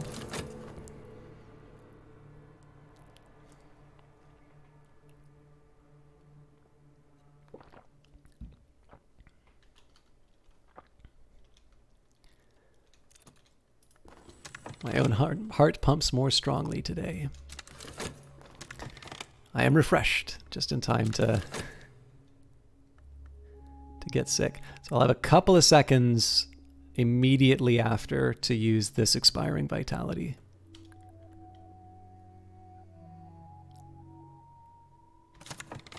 And there's my study. Miss Nania acknowledges that all will pass, even memory, but that memory can be passed like a torch or treasure.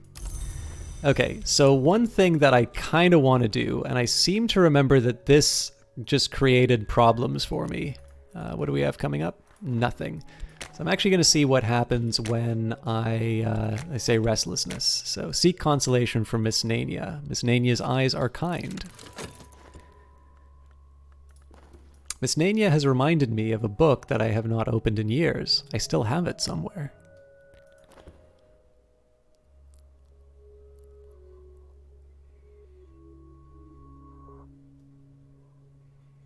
So now I remember fleeting, unless it's specific to this one, I now know that restlessness will fleeting reminiscence will transform into restlessness.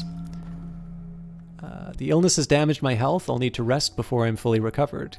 Cure your affliction with funds or vitality. Disease has left me weak. I need rest and nourishment if I am to recover. Dream on affliction to transform it back to health before the card decays. So we've got just enough. All I need now is time. Okay, she understands my restlessness, and she's known it herself now and then. She reminds me that nothing endures.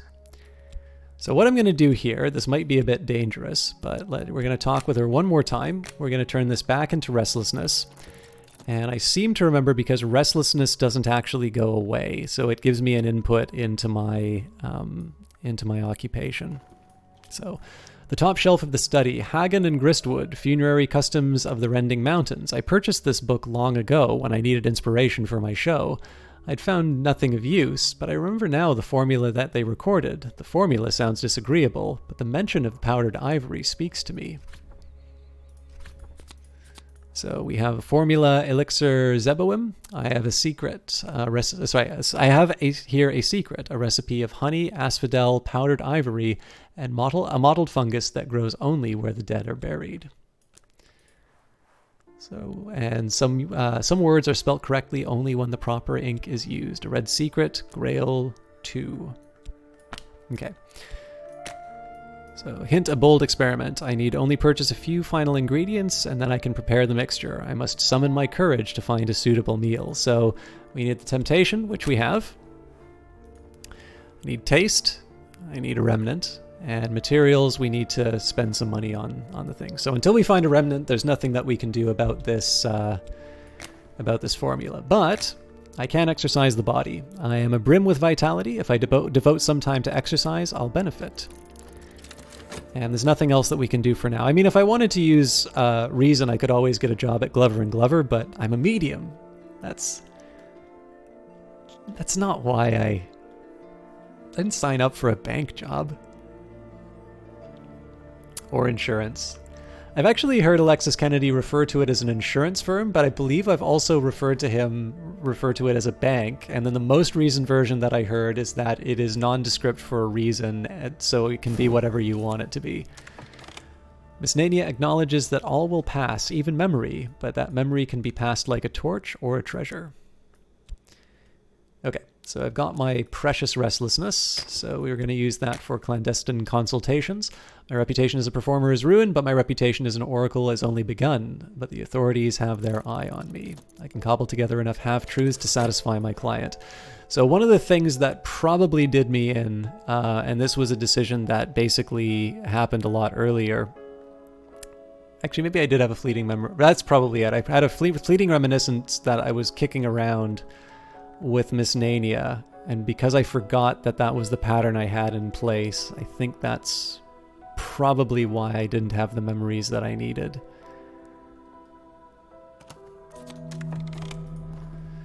Sick room grows close and stale, it's time to get up. So I'm fine with that. We can leave that down there, I suppose. I've grown stronger, I've gained health, but it'll be more difficult to gain health next time. So if I feel so inclined, I can use my stronger physique. I can actually try and get even more vitality as a result of this. This may not be the worst decision because I don't have any lore that I can pursue. But I am at some point going to need to get some followers and whatnot. So I don't have any... I'm not going to have any followers because I don't have a cult. I can't get a cult unless I have the right kind of lore. And the right kind of lore I will get through finding moorlands. So I should be saving at least some of my health to explore. So we'll take one here for sure. I've been paid my fee. It's difficult to say whether I've earned it. Fortunately, it's difficult for them to say whether I've earned it too.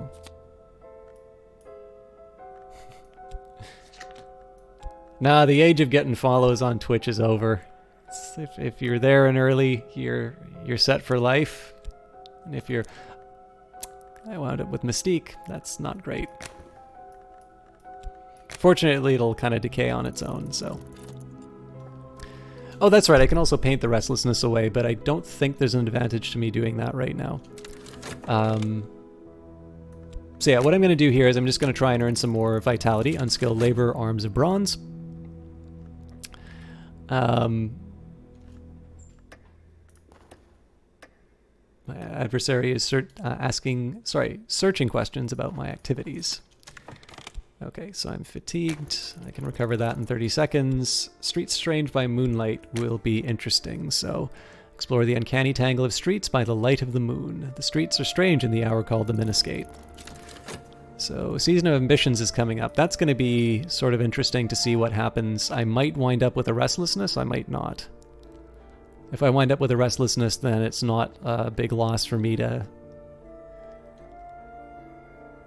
consume the fleeting reminiscence. She understands my restlessness. She has known it herself now and then. She reminds me that nothing endures. So we're just going to keep this kicking around for now.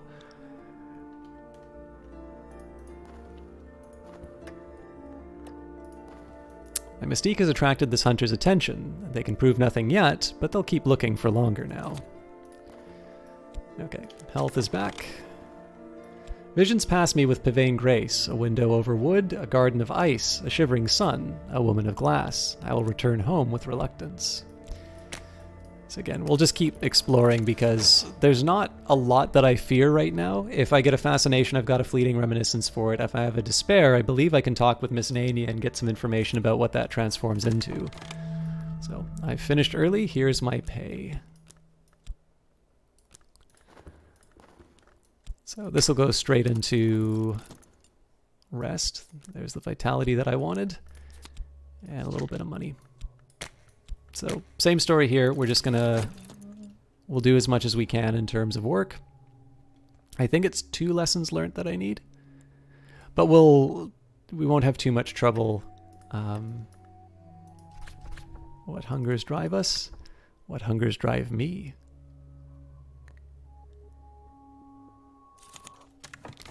As yet, I have only the needs and desires of any other mortal, but what stirs in me? So this I'm actually going to need to figure out what I want to do. Okay, more contentment. I could, of course, let this decay into dread, and that way I'd be able to find out what's going on with Miss Nania. It's fascination that's coming. Well, see, that's the challenge, because if the dread turns into fascination, then that's not good. So we'll let it run by for now. I think what I'll do is I'll wait the minute, and then I'll convert it into a fleeting reminiscence after the fact. I am refreshed. And again, partly this is just a cheesy way for me to wind up getting some extra vitality so I have the extra health. If the hunter has found notoriety, they will use it to create or upgrade evidence. If they're meticulous, they'll always succeed. If they're erratic, they're more likely to fail, but they can occasionally create evidence without notoriety. All right, I finished early. Here's my pay. Again, we'll just get that health back right away. And in this particular case, what do I want to do? I think I will double up the vitality right away. we will use the fleeting reminiscence in the consultation, and we'll have a chat with Miss Nania to turn this into a fleeting reminiscence and neutralize the threat until fascination is gone. Okay, Season of Despair comes up next, so we'll let that run a bit longer. Night waits for me. I'm safe for now. My adversary has not enough evidence to bring a case against me, and they found no new clues. Let's explore the streets again. Of course, I may wind up with fascination or dread as a result of doing that, so that may not have been the wisest choice, but I can cobble together enough half-truths to satisfy my client. And this is the thing that I probably should keep a little bit closer of an eye on, which is generating mystique as a medium. Okay, as it is, I don't have a whole lot to worry about at the moment. The fleeting reminiscence is going to last for about 2 minutes, so I can keep working a mundane job while I wait for the more emotionally fraught elements to run by. It is a little bit debatable as to whether or not I'm really helping myself by exploring the the uncanny tangle of streets by the light of the moon. But what I think I'll do is I'll wait until my kind of health is at a level that I'm happy with, and then I'll start considering using it to explore for other things. All right, so there's some glimmering. That's not too bad, actually. If I wind up generating another glimmering, then I can get my lesson learned right away.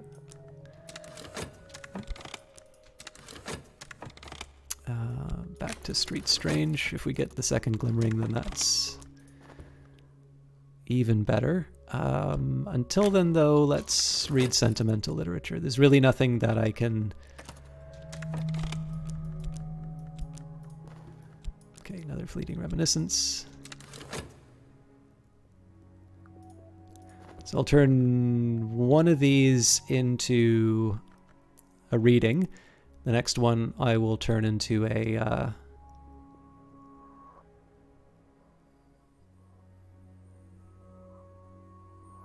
I'll turn into restlessness. I have to say, you dig your verb arrangement. You always struggle to come up with something nice looking. Thank you very much for that, Morit Van. I always do a different layout each time. This one I'm sort of repeating because the previous playthrough was cut short. But one of the joys and one of the ways that I've sort of kept this game fresh has been to try and find some different ways of laying things out. One of the things that I should probably do is figure out what my favorite placement of verbs is and then see what I can build around it in terms of things like lore. But I mean, the thing is, that's probably something a little bit better for me to do in terms of desktop layout. Not to do desktop layout when I'm doing more VODs rather than just the game on its own. Because if I do this live, like, there's going to be some people who get annoyed by just seeing where everything gets planted and no real gameplay happening. Whereas if I'm doing a VOD, I can always just cut that out. So, but like I said, it's something. Especially, it's hard for the content of this game to get stale because there's always something new that you can see if you read carefully. But, you know, it is definitely fun to have stuff kind of kept fresh by doing fancy new layouts and all of that.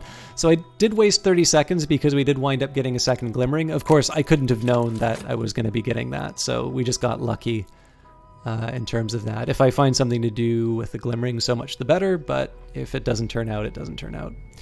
After I do this trip to my job, I'll keep the study open so that I can double up the vitality, and then I'll take advantage of the fleeting reminiscence. I'll turn that into some more money. You have a terrible problem with board management in general, especially late game. I find more so on the mobile game. The mobile game I actually think is a little bit closer to what it was like playing in the beta, when I think it was definitely a bit more deliberate. That things were not hard to navigate, but you definitely felt a lot of pressure to take certain actions. Not exactly quickly, but I don't have a better term for it. So the neat thing about the the mobile game is that you are really constrained for real estate in a way that's maybe less, it feels less true at least in terms of the desktop game. It could be that they're the exact same size and I just haven't realized it. But there is some charm in it because obviously, I mean, one, your board is kind of a reflection of your personality. But it's also, I mean, I run into this all the time when I'm streaming. I trip over my words or I lose a train of thought. And that's exactly what happens in the game when you have a bunch of cards all over the place and you haven't been careful in terms of how you've... Okay, I do have enough time. I was a little worried that I messed things up and I didn't have the ability to do my medium thing. Cloud's part, the wolf despair prowls elsewhere. No dread empowers this despair. It's over for now. So I may not actually have enough time to take care of all of these fleeting reminiscences, but we'll see how it turns out. But again, it's just a nice little way that the game has sort of modeled very understandable real life events. Oop.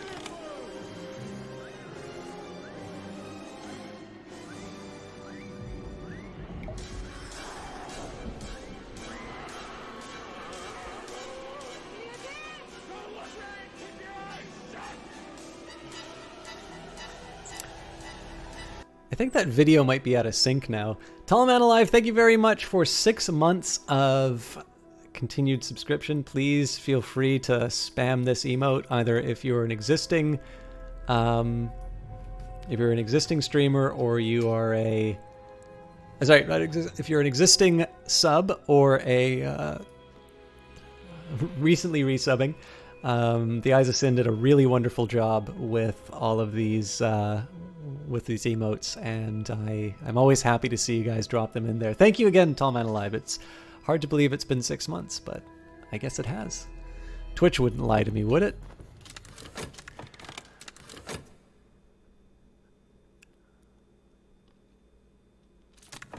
Okay. I'm still gonna rest up. No reason not to. There's more vitality, which we're going to turn into another lesson learned, so let's get that done right away.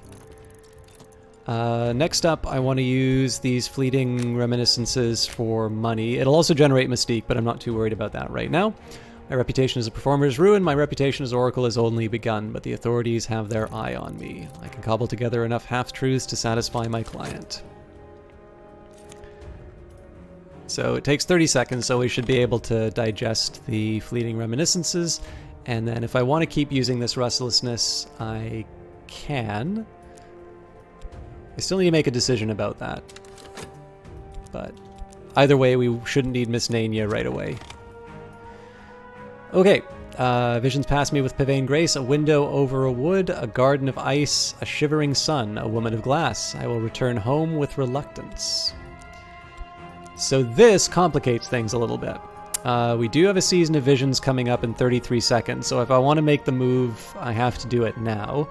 The problem is that if it takes me 60 seconds for Miss Nania, this is going to decay into despair. So let's start by seeing what happens. Speak to her of my visions. It's a 30-second one, so if something bad happens as a result, I can prepare. Is it safe to speak of this to her? Probably not. I might want to keep one of the fleeting reminiscence around to get rid of the fascination if it comes to that. I am refreshed. I've been paid my fee. It's difficult to say whether I've earned it. Fortunately, it's difficult for them to say whether I've earned it too. So I will use this one just because it's going away so soon anyway. We'll see what happens when I talk with her about fascination.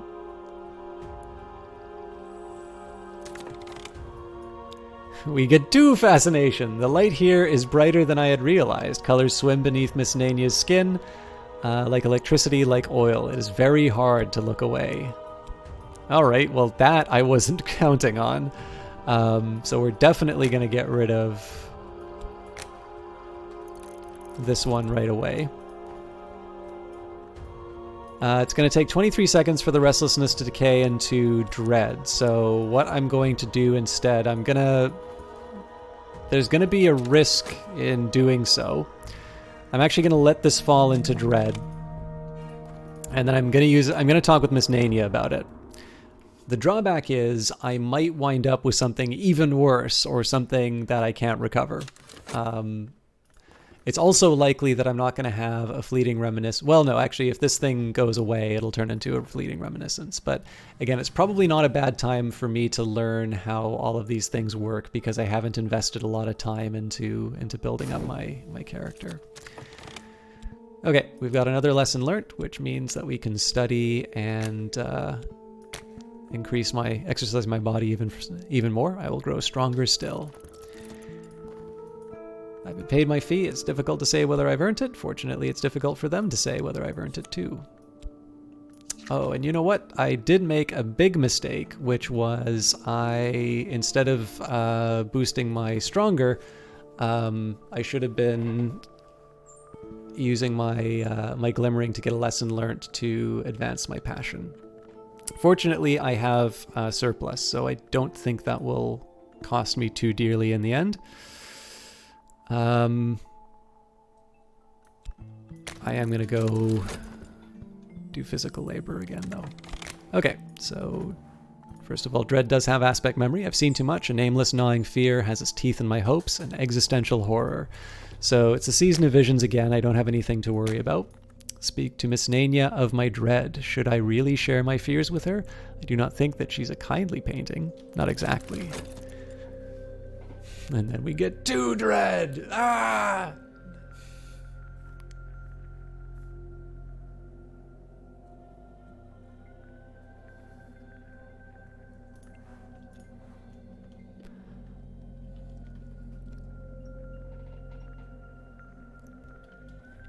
What I could have done was tried to subvert it into a knock influence.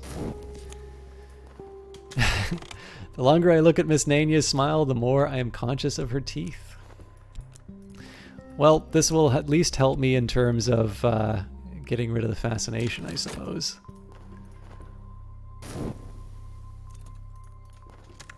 The air is curdled now. I am home again in this lumpen flesh. Better, perhaps.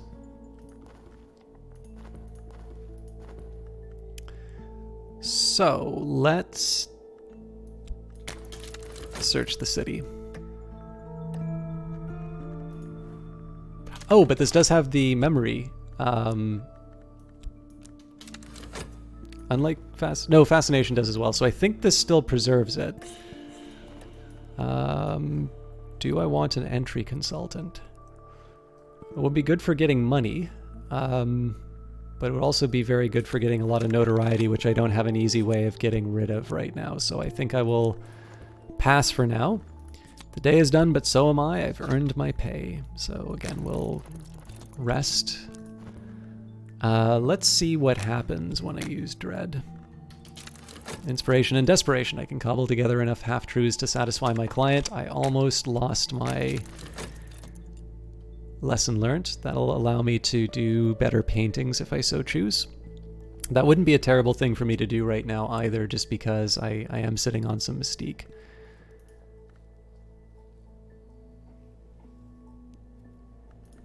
So I think what happens here is it'll just spit the dread back out at me. Oh, that's going to have consequences, but that was always true, so. Yep, I've been paid my fee. Difficult to say whether I've earned it. Fortunately, it's difficult for them to say whether I've earned it too. So, how do I want to handle this? I will tuck this away. Well, okay, let's let this run down for a bit. That'll at least, well, actually that won't really matter as far as the time of the dread. Yeah, there's no advantage at all to me waiting on this actually, so.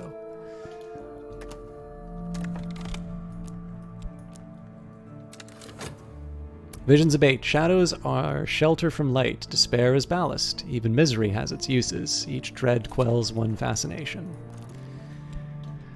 Better not. I must be careful of the company I keep. So we'll rest up. Mirrors are calm, the sun is steady, the glory recedes. I am sane, if that means anything. No fascination drives your visions. It's over for now. There are more windows in my soul, but sunlight is not the only thing that passes through a window. I've gained passion, but it will be more difficult to gain passion next time. So I think what I'm going to do here is I'm going to continue on the physique route. We'll upgrade that as best I can.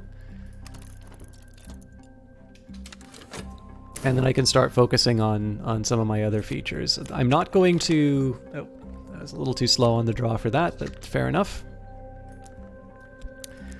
So painting would probably be the best way for me to get rid of that dread, but I'm not really in an emergency yet. So what we're going to do is we're just going to keep working Arms of Iron. I will work with speed and in silence. I don't fear injury. I'll turn this fleeting reminiscence into a restlessness that I can use with my reputation as a medium. I don't think Lantern and Moth. It's closer to what I would want, but still not worth it. Still not worth paying for, to be completely honest. I suppose I can go for read whatever's to hand to generate an erudition just to get my next point of scholarship, but that's not the most exciting thing I could be doing with my actions right now. Okay, restlessness is going to be coming up again, which means that that's going to have to be turned into a fleeting reminiscence. But I think the pipeline's in pretty good shape. So hardened physique's back, vitality.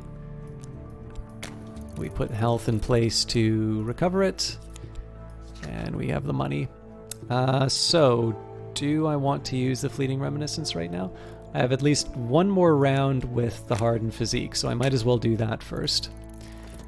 So I have exactly 1 second. I gotta be pretty quick on the draw. Then I can use the reputation as a medium. If I really want to preserve this, of course, I can turn it into restlessness. But it doesn't really seem to make that much sense to do so.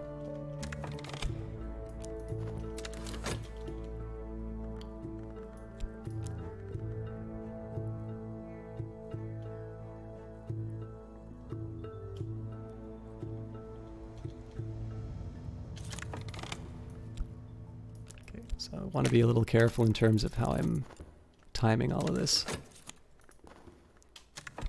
So the words contain knowledge, and now I contain it. It's a little like theft, a little like feasting, and a little like the progress of an infectious disease. So in this case, I'll just start by doubling up the vitality. I'm going to need...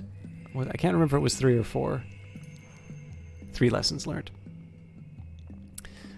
So again, this is income producing, and it does give me the ability to have more health that'll sort of preserve me. So it's not the most exciting. This is, I think, I don't even know if I can call this a problem with Cultist Simulator so much as just a feature of the way I play games like this.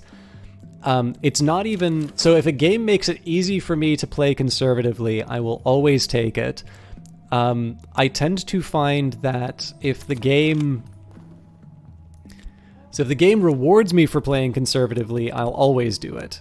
If the game rewards me for being a risk taker, it has to be a really, really substantial reward.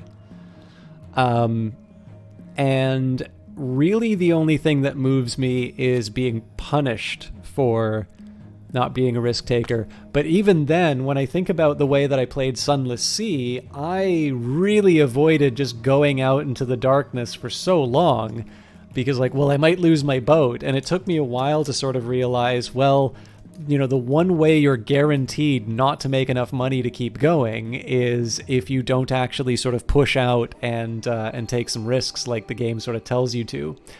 So in this particular case here, like I said, it's hard to say whether or not it's a flaw or just a feature of the way that the game is set up. My reputation as a performer is ruined. My reputation as an oracle has only begun, but the authorities have their eye on me.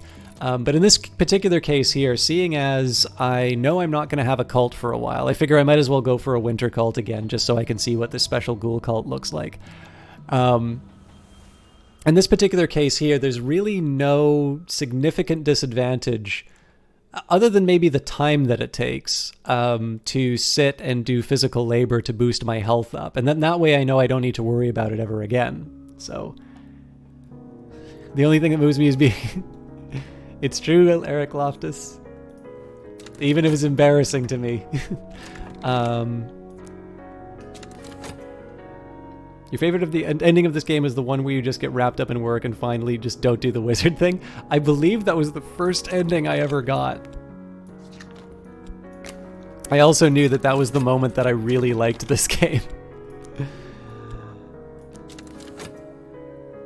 Also, welcome, Eric. I don't think I said hi to you yet.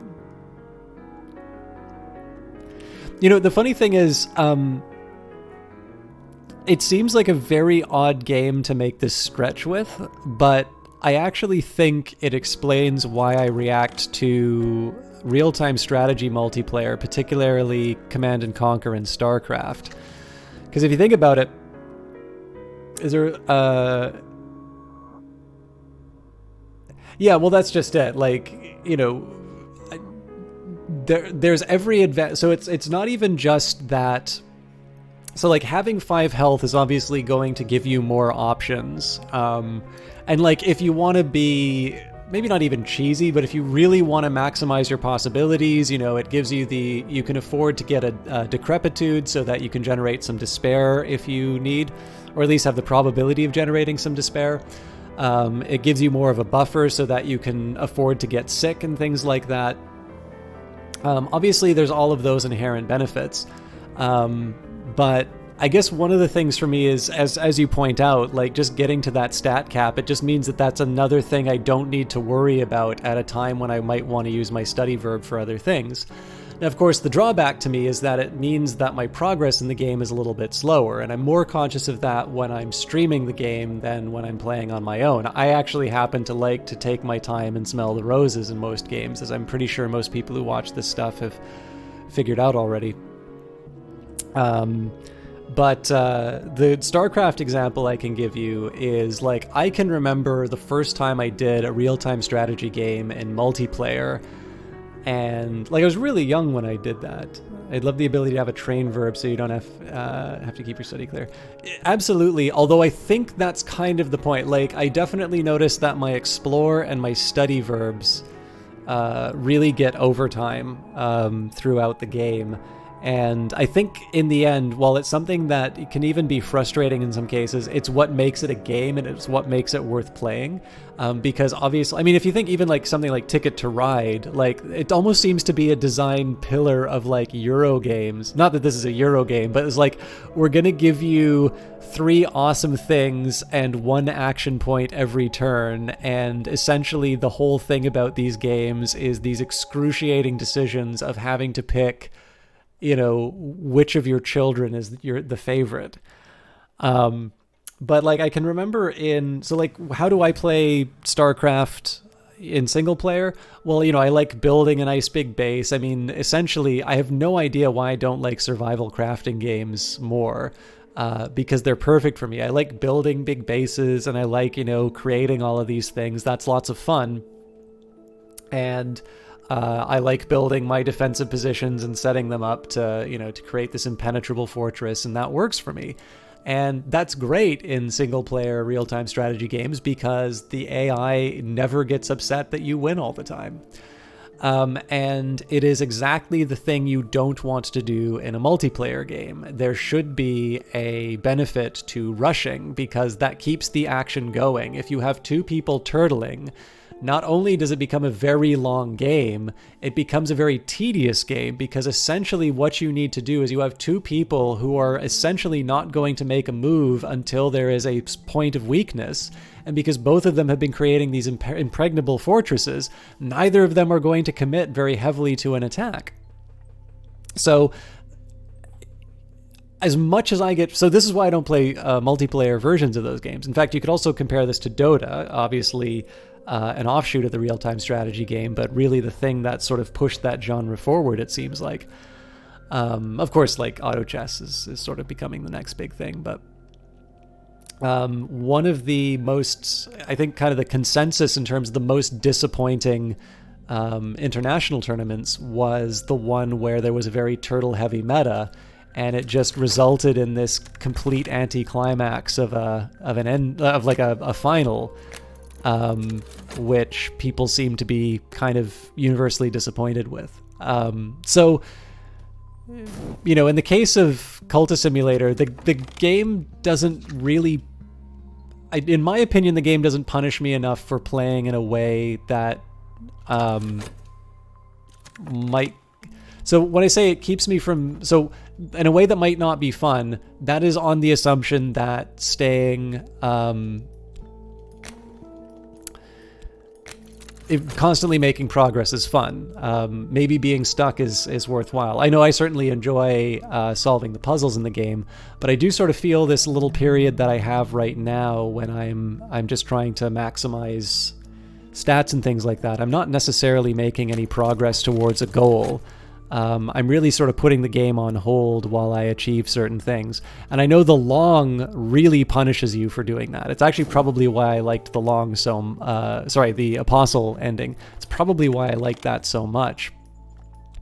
But in its current form, the game's sort of giving, and for me at least, and again, this is definitely a statement of personal preference, I think the game tends to give me every reason to just sort of sit in my own little world and not do anything.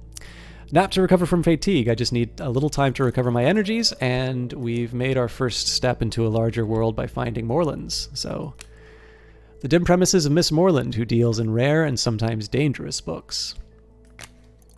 It takes time to sort the gold from the dross, the wheat from the chaff, the blood from the water. If I buy enough books, I'll find something interesting. What do we have here? Beginning super slow, too fast. It's a pacing issue. They mentioned in the next game's dev blog. Oh, I haven't actually read the most recent blog, so it's always nice to have sort of this external validation after you've said something where they're like, yeah, you just basically quoted the designers back to them. I'm like, oh, well, yay me. I actually need to catch up. I want to be like super fan number one, but there have actually been a few things that I've been meaning to sort of catch up on. As some of them are actually Cultist Simulator related, no less. I certainly have not been shy of saying it, but Lyra Zyder is a gentleman and a scholar, because they helped me out with a little Cultist Simulator project I was working on. And I was achingly close to sort of getting something I could deliver. And there's one more roadblock. It's just purely my lack of knowledge in terms of a couple of computing tools that I'm using that are keeping me from being able to deliver. But what his result is, I'm behind on the last. Live, like the video that they did, the design stream. I'm behind on that, and I haven't read the last couple of blogs. I don't consider those spoilers, by the way, so if somebody wants to talk about the contents of them, please feel free to go ahead. I might be annoying, or I might be very particular about backseating and spoilers and things like that, but I'd like to think I'm not unreasonable about them. Like, obviously talking about the game itself and the design streams and that are actually things that I would like to encourage, because it's a really fun way of engaging with the game. Alright, I've been paid my fee. It's difficult to say whether I've earned it. Fortunately, it's difficult for them to say whether I've earned it too. So we've got our money. This is being turned into Fleeting Reminiscence. I'm probably going to change it back to Restlessness because I believe that sticks around. But for now, I'm just going to rely on my good old brawny stature. You're just getting into this game, so you read up on the latest stuff. Oh, that's really cool. So did you pick it up as part of the Steam sale, or did you get it a little bit sooner before? And what has been your favorite legacy so far, assuming you've played multiple legacies? The Orchid Transfigurations, Volume 1, a 16th century alchemical fever dream, attributed to Robert Flood, frequently banned for the disturbing allure of its illustrations. It is in the original Latin. So what I'm going to do here is I'm going to move my... sorry, I gotta realign it. I'm definitely gonna work a better. I'm not gonna. So the verbs are going to be a constant. Everything about my board layout isn't, well, it's not set in stone. I'm gonna allow myself some flexibility as I start getting more cards. Karosh, how you doing? Got it in a humble bundle, but you just started it now. Very cool. If you go, so it sounds like you're already into the game, which is music to my ears. If you go sufficiently far down the rabbit hole, they actually do talk about publishing with Humble and the reasons why they went with them and exactly what sort of the deal was, how the money got split and things like that. One of the features that I really like about Weather Factory is their open development, and they, if you're willing to sit through it, you can basically find out everything about the game. And I've learned a lot about game development and why certain things are the way that they are with games. I've always tried to avoid being one of those people that just says, well, that's just bad game design. And partly this is because I'm really... I just really like games. I would not be a particularly good critic because I am generally very happy with the stuff that I play, even if there's sort of a consensus that it's not good. A perfect example is I rather like Anthem. I understand that the end game is not as satisfying, but I haven't really experienced the end game yet. And so that's not, based on my experience of Anthem, I found it pleasant. It clearly was not enough for me to turn it into a major, I'm always playing this sort of a game. It wasn't Battlefield 5, which I've played more multiplayer of than any other Battlefield game. But it was certainly very, I found it worth the time I was spending in it. But I realize that most people don't feel that way about Anthem, and so if I were to make recommendations, I'm not entirely sure people would be particularly well informed as a result of following that. But even that sort of warmer inclination towards games aside,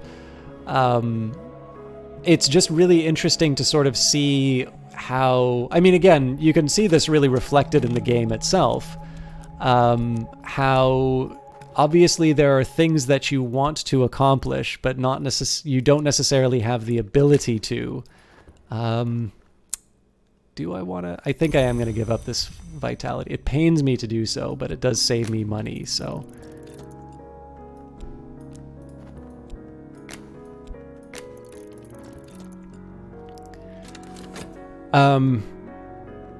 But yeah, just being able to sort of engage with games on this level and to sort of see how developers, particularly talented developers who make something really original and really interesting like this, to see how they wind up, turning it into a game that I enjoy. It's been a really fun ride, and I can't really think of... I've definitely had developers who've sort of stopped by the stream, and it's been very interesting to sort of interact with them through that process. But Weather Factory's been the one where it's been I am learning new things, and I'm understanding why the games that I play are the way that they are as a result of sort of the work in open development that they do. And I find that a really satisfying way to play games. You know what? I think I'm going to be... So originally I would have studied the Viennese Conundra. What I'm going to do is I'm actually going to get that extra vitality, turn it into a lesson learned, and then I'm going to work one more time because I believe I should be able to get enough vitality to deal with the affliction no matter what. Eric liked the Ghoul Legacy. It was good fun to suddenly be a cannibal. I didn't know that was the Ghoul one. Oh, that's neat. So that must mean you picked up the DLC on your own. They're relatively inexpensive, but that's cool that people picked up. Karash is good. You came back to Poland, so I'm missing my stream again. Different time zone. I understand completely. Poland in particular feels like a really tough time zone to be watching here, so I appreciate you stopping by. You're intrigued by your character name and Googled thinking it was... No, yeah, I've not actually played the I've not actually played the Witcher games for any meaningful length of time. I have, especially for those of you who've been reading on Twitter, I have been going through art history. So I've kind of made my peace with my history knowledge. I feel like I've read enough to kind of get me from this point where I didn't know anything about history.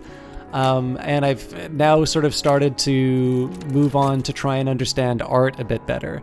And there's actually a secret reason for that only the Eyes of Sin knows. And she may not even recall exactly why, but if you don't remember why, I will very happily tell you after the cast's in.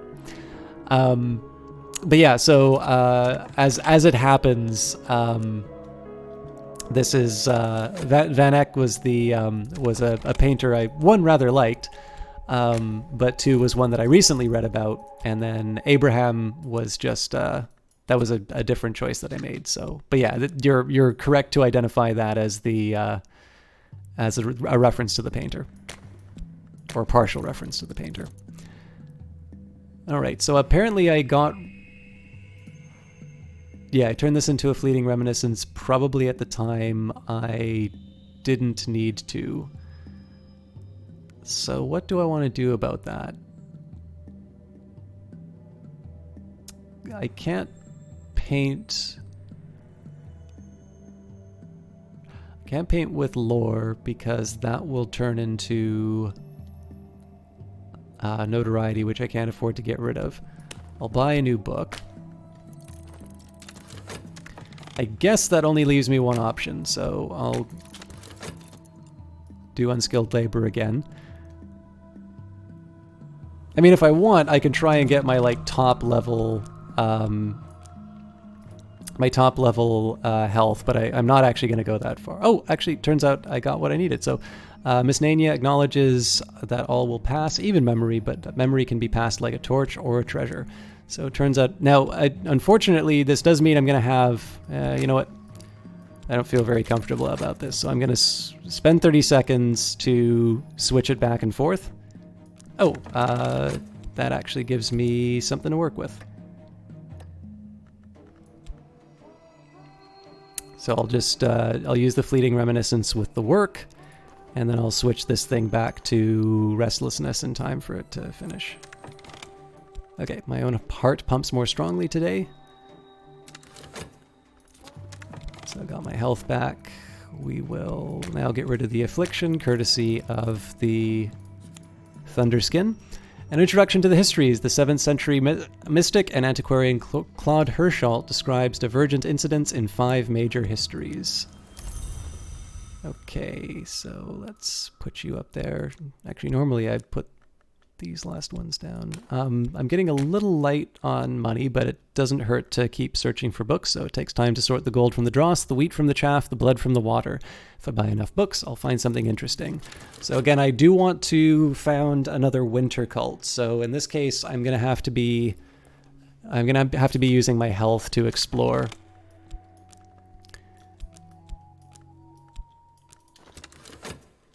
So right now we're just going to wait on the fleeting reminiscence. Oh, actually, yes. So when we start the medium work, I'm going to also talk with Miss Nania. Hey, we've got another vitality.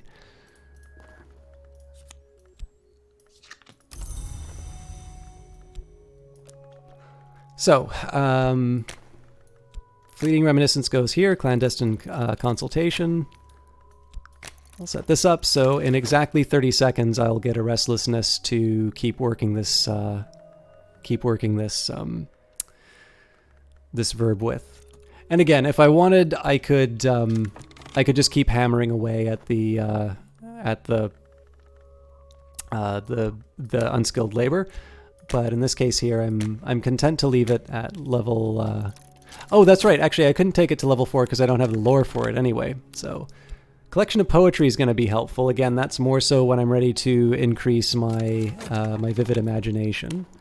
But I'm not really painting a lot yet, so we'll leave that on its own.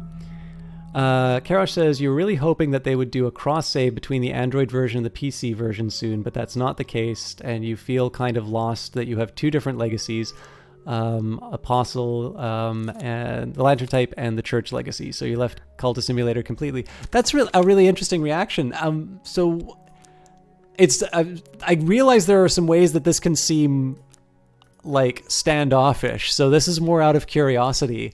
I can sort of, in my own sense, understand. So, like, I think one of the things that's so interesting to me is that I had never really found cloud saves to be a super desirable feature for me. In fact, I like games that don't have cloud saves for games that I stream because it allows me to play a game on a laptop that isn't my streaming setup while still preserving a save that I keep going on here. So Cultist Simulator has a really specific reason why it has only one save slot. And so I can actually really understand, to a certain sense, wanting to play one continuous legacy across devices is very consistent with the way the game was built, for the very reason that you don't have multiple save slots. But in another sense, just because of my own individual reactions to games, I sort of think, well, I really like having lots of different legacies going on, and this is almost paradise for me, but this is enough to not just make it that you're like, I'm only going to play it on one device at a time, but actually leave the game. So what is it about that feeling about having multiple saves that kind of pushed you away from the game?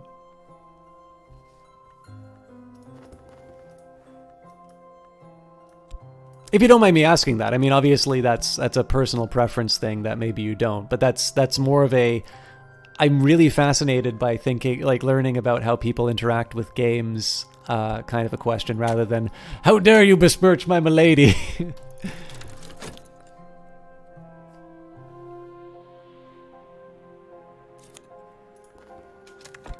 The sick room grows close and stale. It's time to get up. I will just caution you guys, I've got at most another half hour. I really should be finishing by now because I still have that laundry to do. I'm going to try and push it as far as I can, but it's very likely that we're going to be finishing this stream with less progress than we started off with. And I apologize for that, but I don't know, that's how the game works sometimes. We will be doing this regularly every Wednesday, except for the third Wednesday of the month. And then, of course, when we finish this legacy, properly finish this legacy, obviously I'm not going to say, well, that's it for Cultist Simulator streams, guys. When we have a proper Ghoul ending, if I do wind up going more towards the VOD content, I've completely forgotten what I was going to say.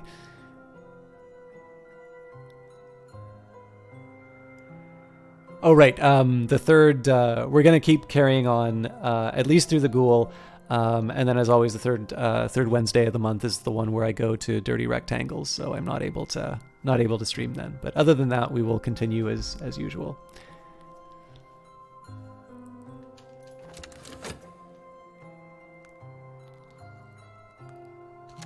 Okay, let's keep buying books until we can't afford them anymore.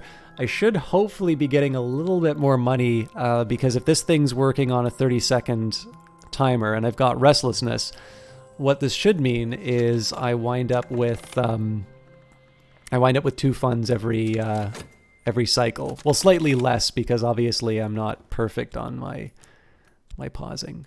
It does mean I generate a lot of It does mean that I generate a lot of mystique, but that's not the worst thing in the world. Like, essentially what I'm doing... Oh. Eric, thank you very much for that follow. But I hope you don't mind that I'm shortening your name to Eric, but... the problem is right now that you're completely lost in the Apostle Lantern legacy, so you don't know what to do, and right now you couldn't focus enough because it would feel like repeating everything on PC just to keep track of what you should experiment with and to progress further. Instead, you chose a different legacy, and you're even more confused, yeah. I will definitely say, so the Apostle one is going to demand the most of you, and so there's definitely a time, if you want to focus on one, that would be the one that I would recommend.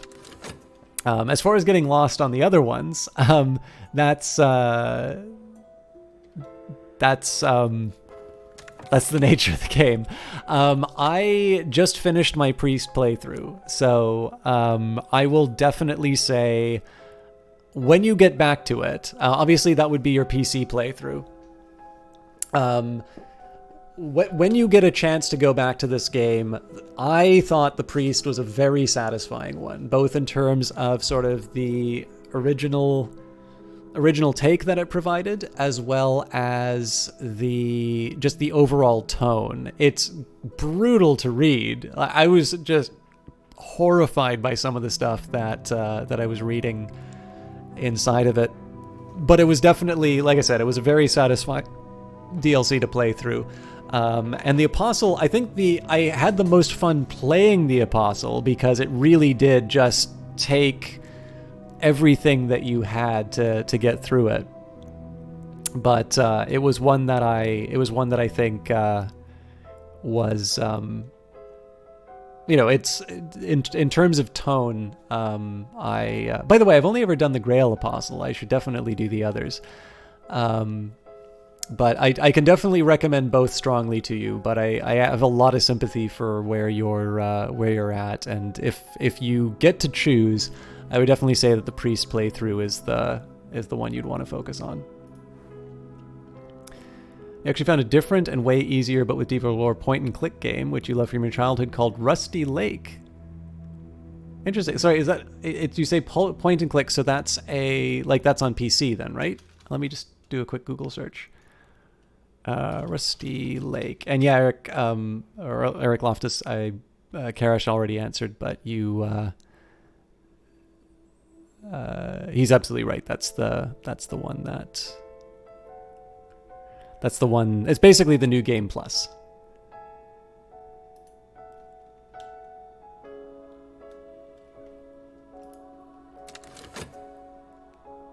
Ah, cool. Thank you. I'm an iPhone user myself. I know whenever I mention that, I always get a chat full of people telling me that I must love wasting money, and that's absolutely true. Please feel free to use the donation link down below so that I can continue to waste money on Apple products. No. So yeah, Android's not accessible to me, but yeah, I'll definitely check it out on PC. So made in Flash, so it cannot be too long. All right, the Viennese Conundra. Nico van Driel describes odd events in Vienna: the disappearance of children, epidemics of parasite activity, animal mutilations, nightmares of worms, the activities of a charitable organization, the New Legions, that funds the burial of the poor. She proposes peculiar connections between these activities. So this one will unlock the wood for me. When the individual K attends meetings, black dogs are sacrificed and quartered. When the individual M is in attendance, black mares are found with their throats slashed. I propose that these sacrifices are not necessary, but that our Legion friends may consider them fitting. Herewith, diagrams of the mutilations.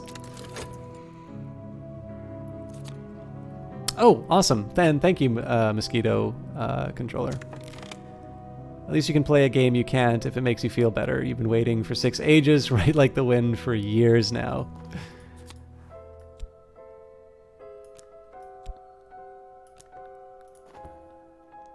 Okay. I have a bunch of books that I need to read, but I'm just trying to decide what the best way to divide my attention is. Because at some point I really should be trying to hire a baddie to deal with the detective or the hunter, but the catch is that if I don't succeed, I don't actually have anybody to deal with the reputation. So my reputation as a performer is ruined, but my reputation as an oracle has only begun. But the authorities have their eye on me. Okay, so we got some glimmering for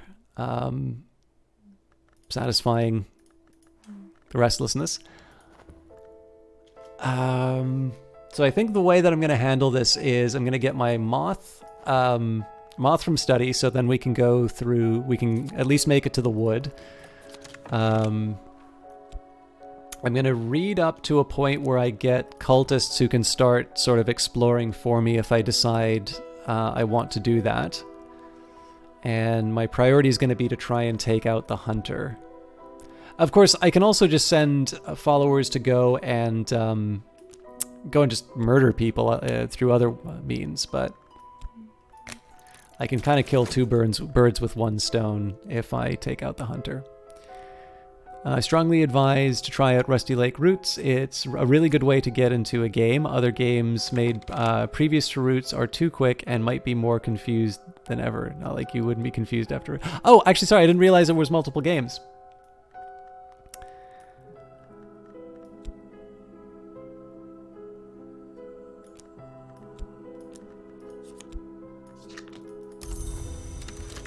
Let's just keep hammering out that money. So one thing that I found really interesting, and I remember I mentioned this on the Steam playthrough as well, working constantly as your medium is actually a really effective way to neutralize the hunter. Of course, that wound up hurting me the last time because the hunter was kind of stuck, always looking for my mystique. So it's a double-edged sword. Obviously, you're able to keep the hunter at bay, but if you don't have reliable ways of generating dread and you're not careful with your fascination, you can wind up in some trouble really quickly.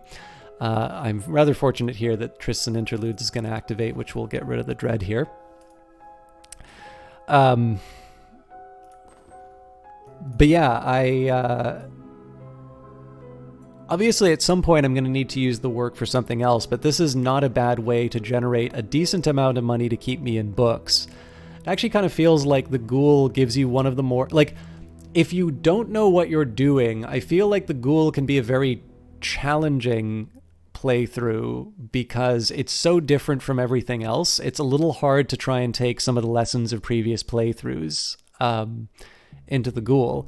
And yet, in another sense, if you do sort of understand how some of the interactions work, the Ghoul actually gives you the most time to sort of just lurk under the water, and you don't have too many things that can take you out. I would argue it's actually probably the easiest to manage most problems that come up. If you wind up with too much fascination, as long as you can generate one dread, you can generate as much as you want from Miss Nania. It's a little hard for me to think of situations where I would want a whole lot of fascination, but I suppose the reverse works as well. So, have you played Detroit Become Human? This is a very nice game, but what you like the most is that you get a roadmap of all of your decisions. You wish Cultist Simulator could do that, maybe make the game easier. I don't actually have a console, so Detroit has not been available to me except for... Now, obviously, the Epic Store is bringing all of those games. So I was intrigued. I did wind up buying some other games when Epic had its sale, so I didn't wind up picking up Detroit Become Human. But it did seem like an interesting game. I may still try it out at some point in the future, but it's one that I've previously not been able to access just simply because I don't actually have a console other than a Wii.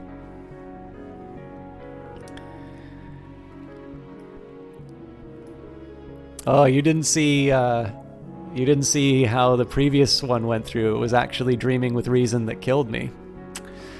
Alright, Medusa's riddle then, I choose to render as what is not seen. There is another riddle, one that I have rendered as what may be lost. I will delineate some historic attempts to answer it. These are in themselves, in some sense, sacrifices. So the Ecdysis Parable. The Ecdysis riddle is what may be lost. Each Ecdysis Parable is an attempt to answer the riddle. Kara says, you remember when you were holding the biggest position in Glover and Glover and you had to talk to Sulachana to keep the timer in check and paint to hold notoriety away from the hunter. It was so hard.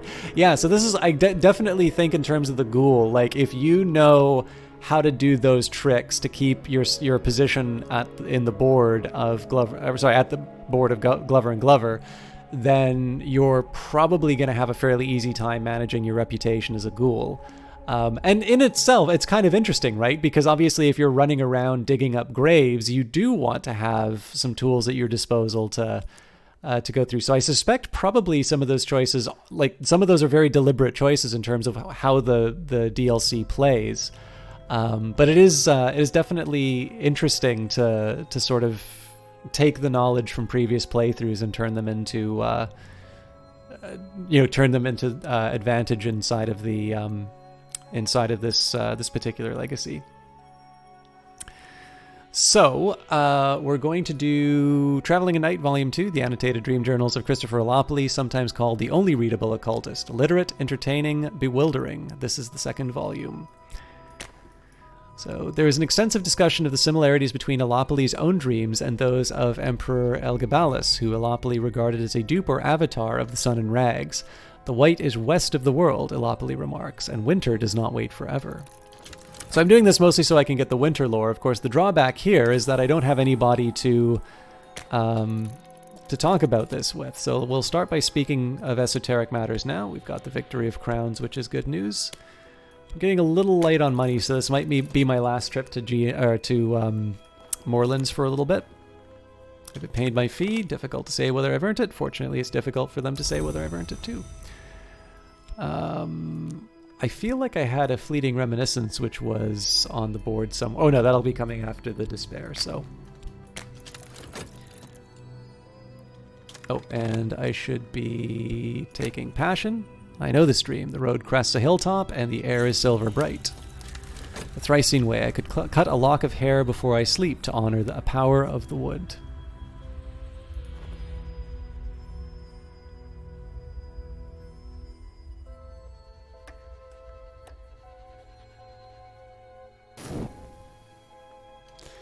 So I decided not to turn this vitality into lesson learned because I would, or actually maybe I don't. No, I'm pretty sure I need lore to get the top level of physique. Kittling Ripe and Moldy Warp's Grave and Other Stories, a lusciously illustrated tome of loosely connected children's stories collected by one N.K. Field. A few of them are remotely suitable for children. Okay. You know what? I can't help myself. More books.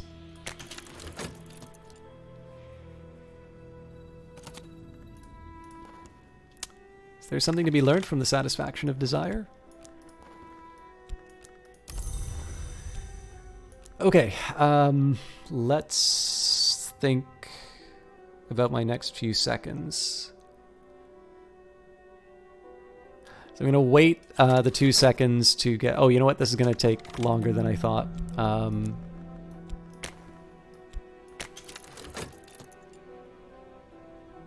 I thought that was gonna turn to fleeting reminiscence right away, but it doesn't, so it's not as helpful to me at the moment. Elgabalus found his way to the White Door at last, thankfully. Speech can't pass the White Door, and honestly, Elgabalus never had anything very interesting to say. I tried to follow in his footsteps, but I never learnt enough of the White. I suppose I'm thankful for that too, but here's what I do know. Sexton's secret. Certain knowledge, it is said, can be expressed only through the particular quality of a silence.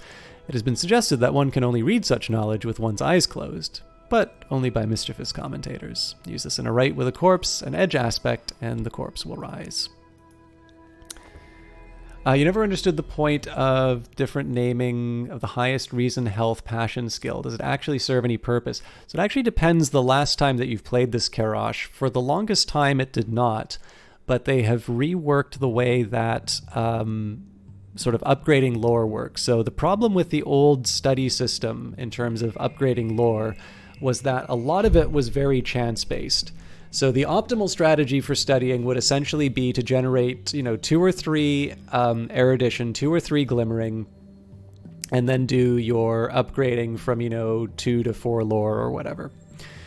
And the problem with that is that you just create a whole bunch of busy work for someone, which may or may not actually pay off. And if it, it just kind of it just drags things down. It adds a certain degree of grind to the game. So what you'll notice with lore right now, in this case it's got aspect requires intuition. With time and peace, answers sometimes come unannounced. To upgrade or subvert this fragment, you'll need glimmerings or an HQ with a sanctuary.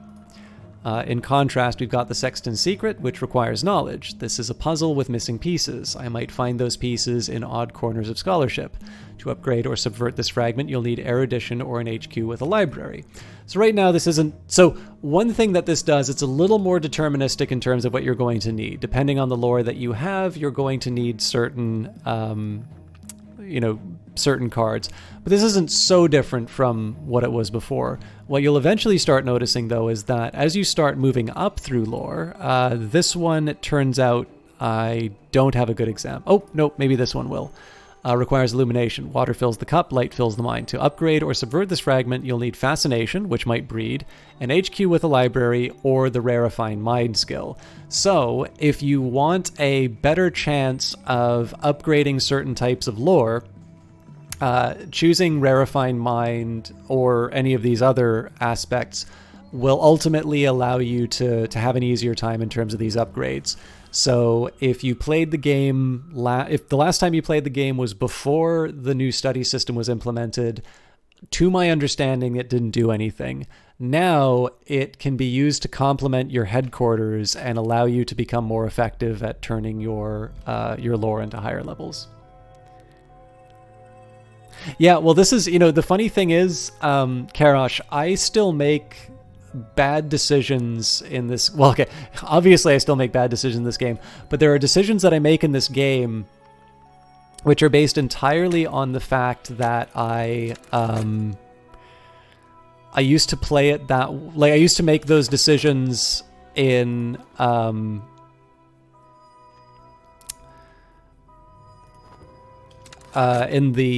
beta. I have certain conventions that I've adopted as a result of like playing it this certain way. And so it's kind of interesting. Anyways, it's interesting every time they've added a change. I've always liked sort of having the game being shaken up a little bit. I'm totally not following my rule of overspending at G&G.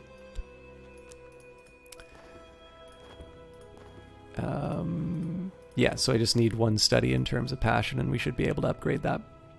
I might get it through, one of these things, but I think it's a little bit better for me to just lock in my my gains.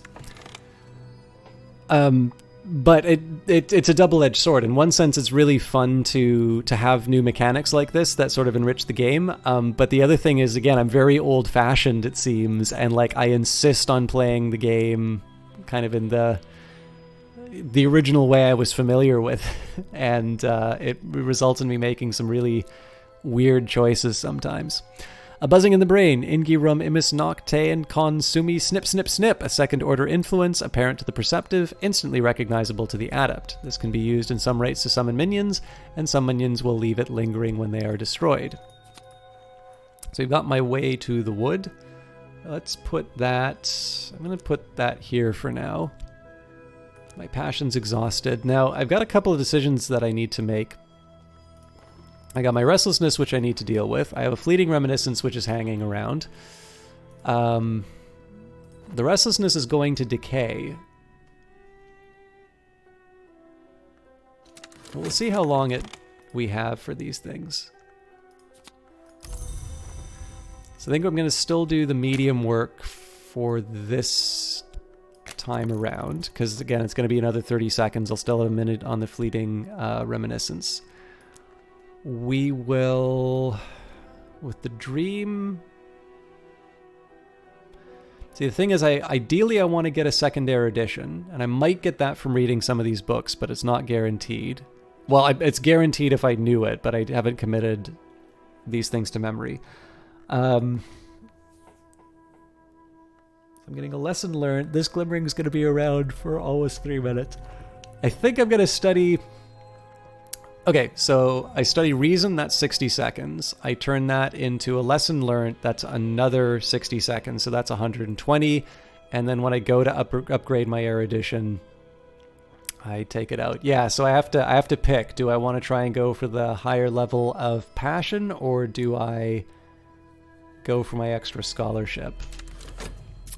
I think, against my better judgment, I am going to go for that scholarship.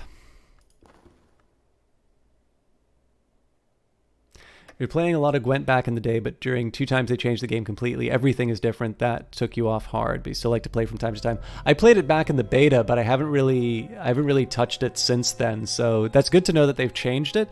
I've got enough distance between it that I may wind up liking the changes that they've made. But I definitely know where kind of how it feels to sort of be so invested in one iteration of it and then have it change to something that you didn't really care so much for. You don't even know why, but when you hear snip, snip, snip, it speaks to your soul and drags you to moth lore, even though you always end up taking heart, winter, or lantern lore. Never know why. This is a game I always like playing with people, so even if you're a lurker and you don't want to participate in chat, please don't take this as, you know, an instruction to behave otherwise. But even if you've been quiet now and you want to participate in this, I always like polling people's favorite principles in Cultist Simulator. I continue to have a deep and abiding love for Lantern, even though I do sort of think Heart really has very appealing writing to me. But I definitely feel a particular affinity to Lantern. And there's an interview that I've been meaning to post online for a while, which actually talks about the game developers, sort of the principles that they most align with. But for now, Sula-chan is probably the least useful for me to be working with right now. But that's fine, we've got her. I gotta think about the best way for me to play this. So I've got another 30 seconds.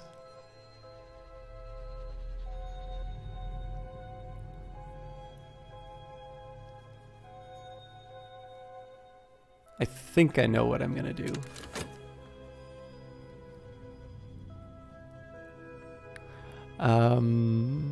When you unlocked all the lore fragments and read all of them from weakest to biggest, you liked Winter the most, but Moth is so appealing. Hopefully that doesn't make you a psychopath.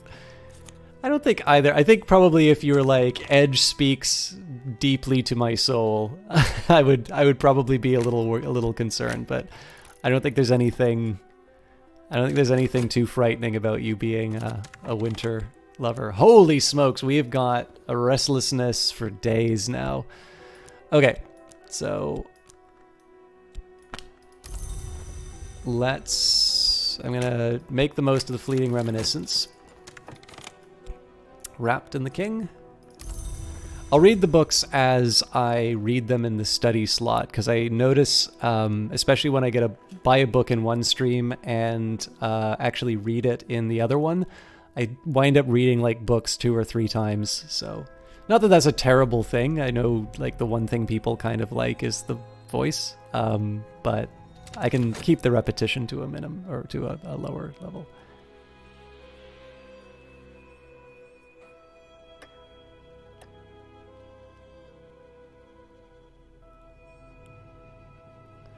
So I'm not too worried about this because I'm going to use the painting to transform it, Miss Namia. Okay, so once again, we're going to have a chat about restlessness.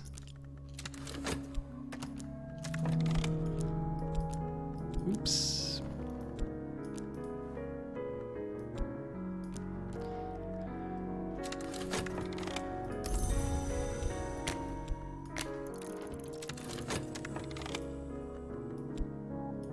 My board's getting a little untidy. That will not do. Again, I'm losing money now, but I have a nice big stack of books to read, so I can't be too mad at myself for doing that. Let's double up the erudition before I take leave of my senses. By the way, without any spoilers, unless you consider that a spoiler, so please don't answer, is there a way to die to a summoned minion? I don't really consider that a spoiler. I mean, the fact that you are asking it tells me that clearly... Okay, so here's going to be my reasoning. Stop me if you think that this is wrong. The fact you are asking the question suggests to me that a like death ending, I have no health kind of a scenario, you wouldn't consider that to be a spoiler. So I definitely know that there are ways that summons can take away traits from you. Up to and including health.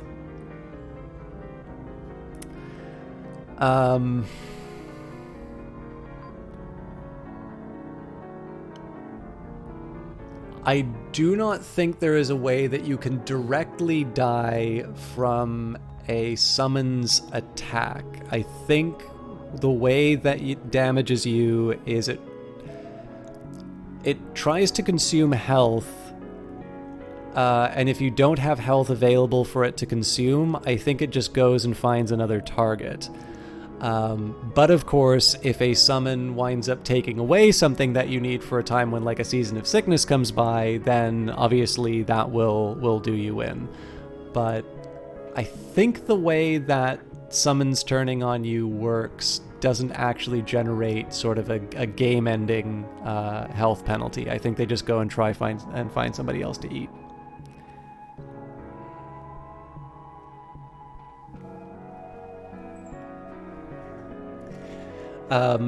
Now there are some things, the game will, well actually it's really the patch notes. I will leave it at this because I'm very rapidly approaching what would probably be spoiler territory for you, and I think it's going to be really fun to figure this stuff out on your own when the time comes.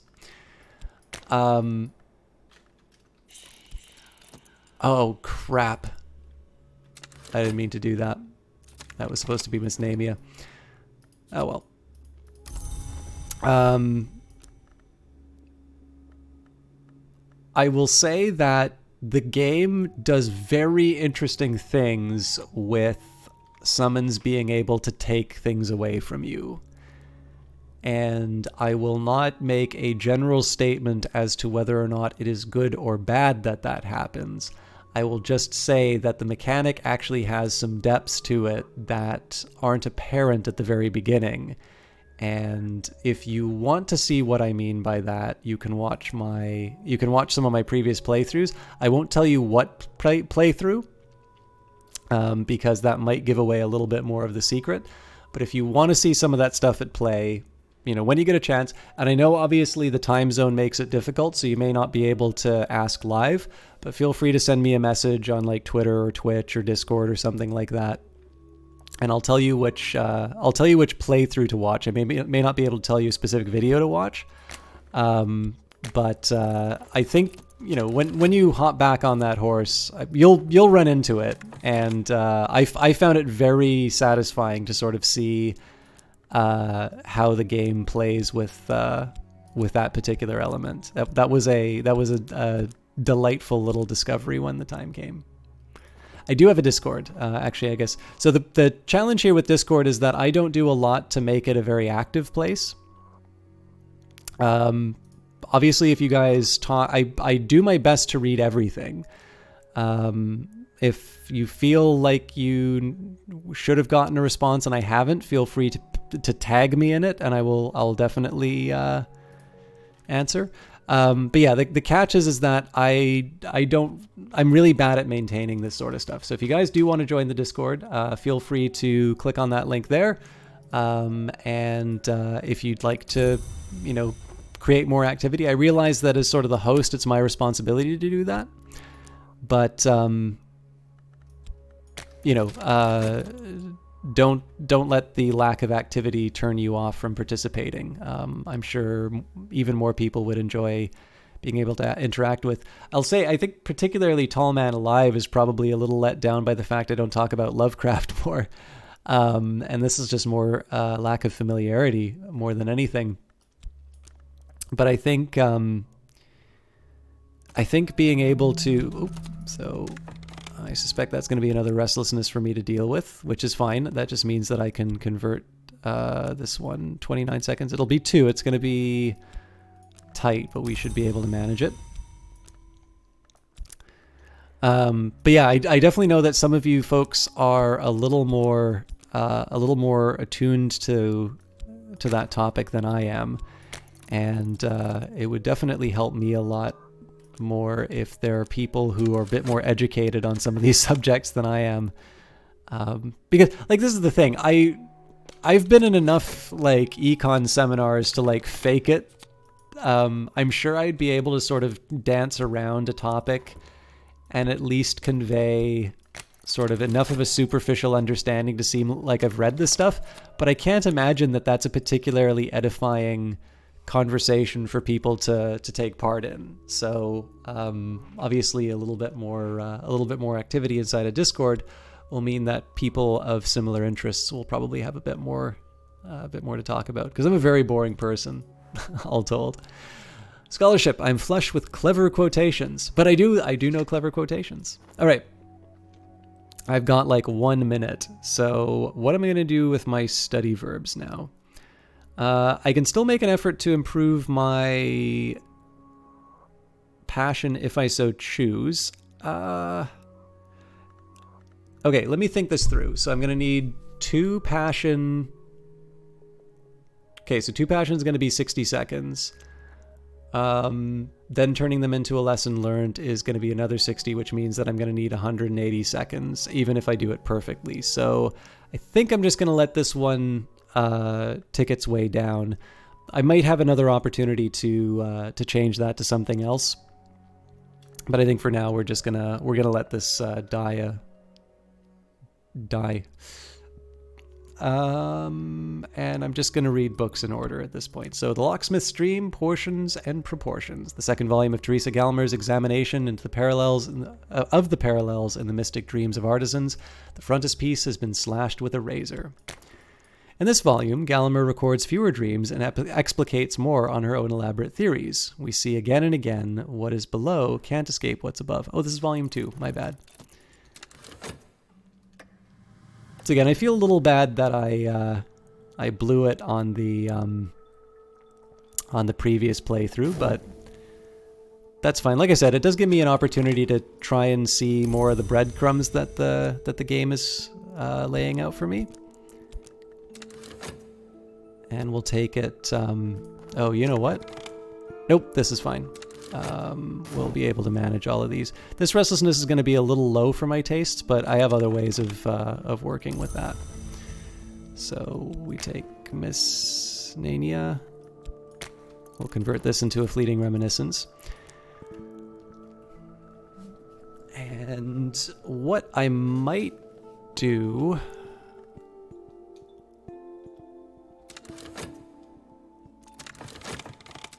Nah, you know what? I'm going to... So this has got 47 seconds, so I'm going to study this as well.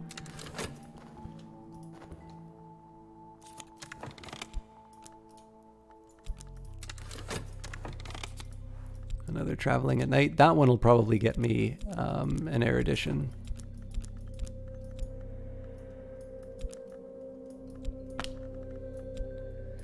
I think I'm going to leave the moorlands exploration for a bit. What I'm going to do instead is explore... I'm going to search the city. I still need to find someone to talk to about cults, but I need to...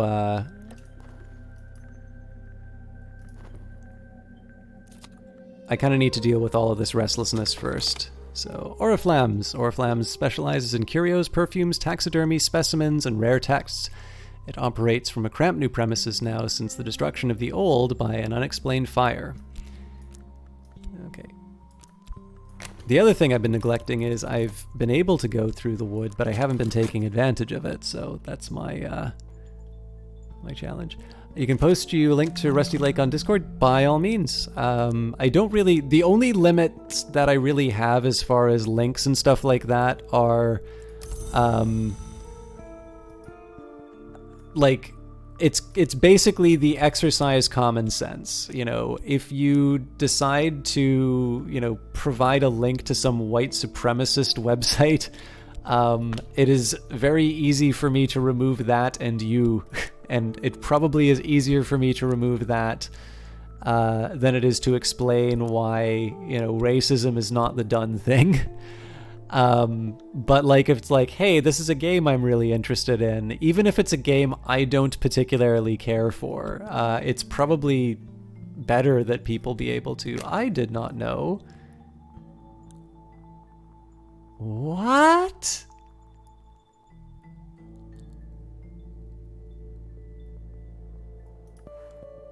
Well, that would make sense. It's Secret Histories. I never even thought about exploring with this.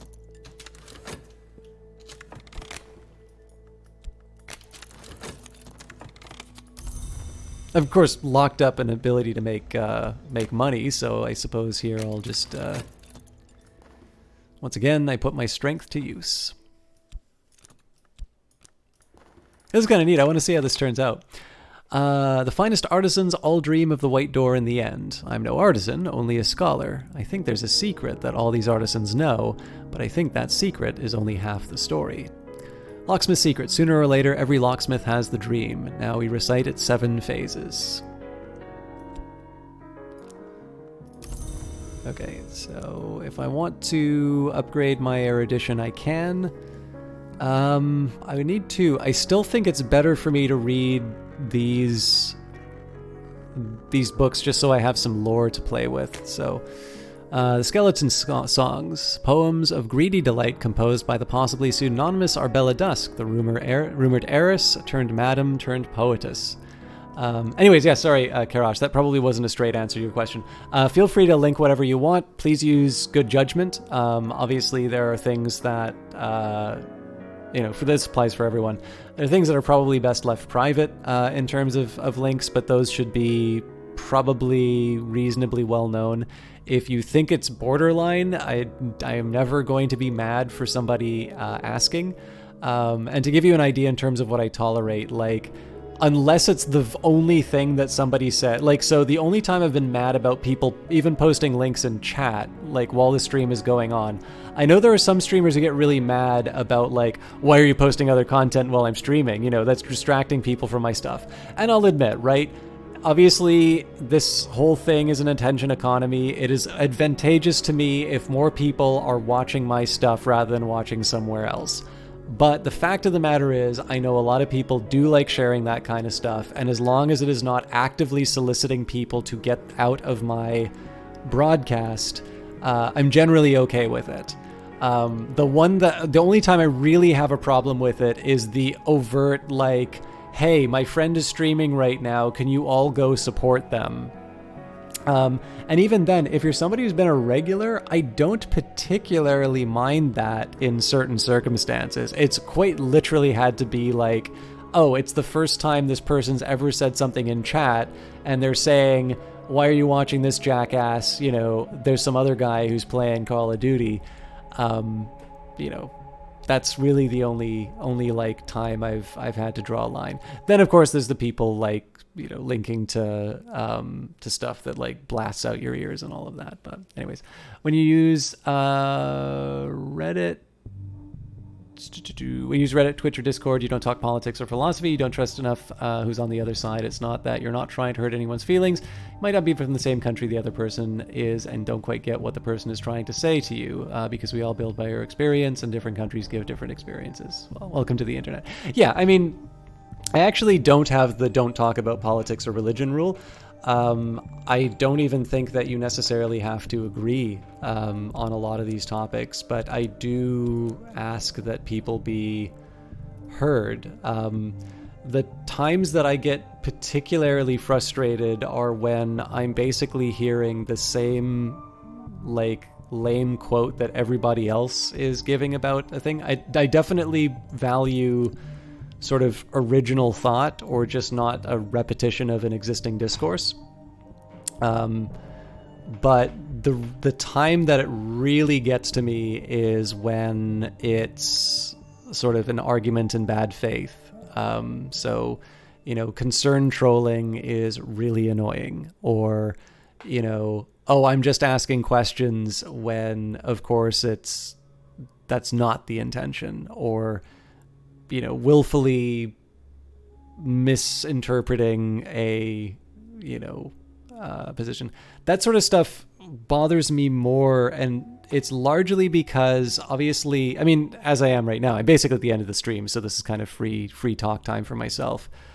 The thing that really gets me about that is, obviously, there's only one thing I can talk about at any given minute, and it's a live broadcast, so every minute is going to be on some spectrum of entertaining.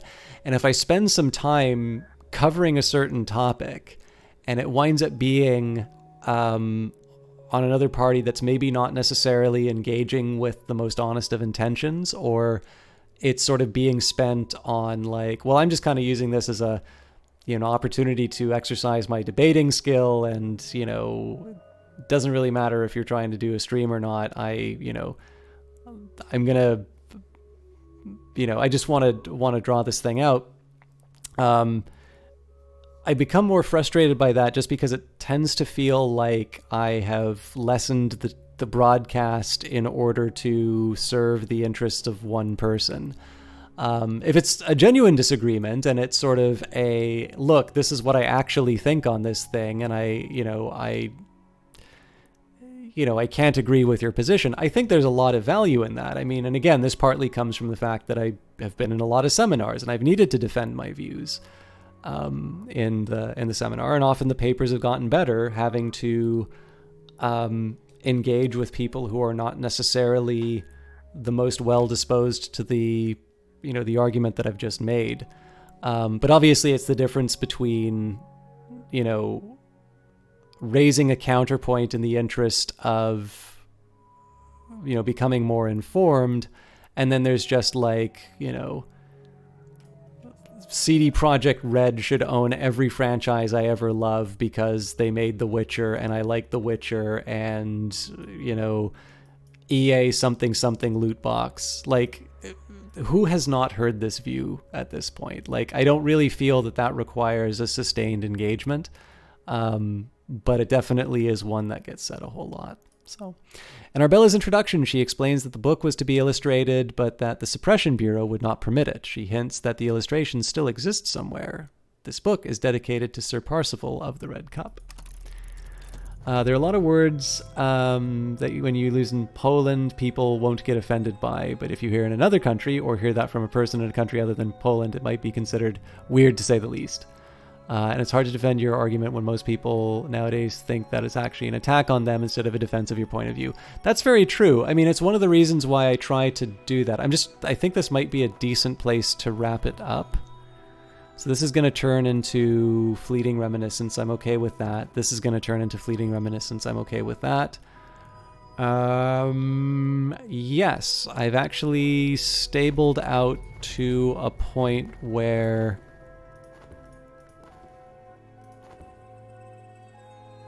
Well, we're going to wait 19 seconds just because I really want to see... I suspect this will give me the occult scrap, but I'm fascinated I didn't even think to use that before. But yeah, it's one of the reasons why I really try not to do the no politics or religion thing. It doesn't work well for me all the time. But because I can remember there was a Trump supporter who came in when I was playing Pollen. Now this is before the election. Oh, Jesus. Memory is a maze, and at its heart, a garden. Wow. Okay, that...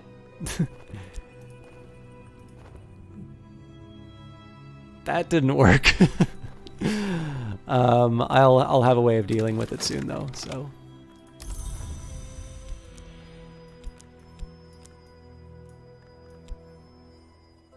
Okay, so I'll put this Fleeting Reminiscence beside the Fascination as sort of a sanity check for myself. Actually, hang on. So this work's going to be done in 15 seconds. This is going to turn to Fleeting Reminiscence on its own in 15 seconds. So let's get rid of it now.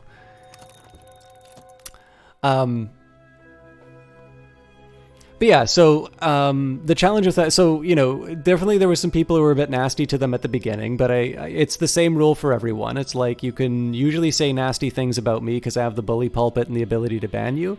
But if you say something nasty to people inside of chat, it never ends well, and I'd rather it be an environment where people can share. So it was an honest engagement on the issue, and I essentially made the point, it's like everything that you have said has been the negative case for the other guy, and I think what's lacking is the positive case for why this particular candidate is suitable for the job, let alone the best for the job.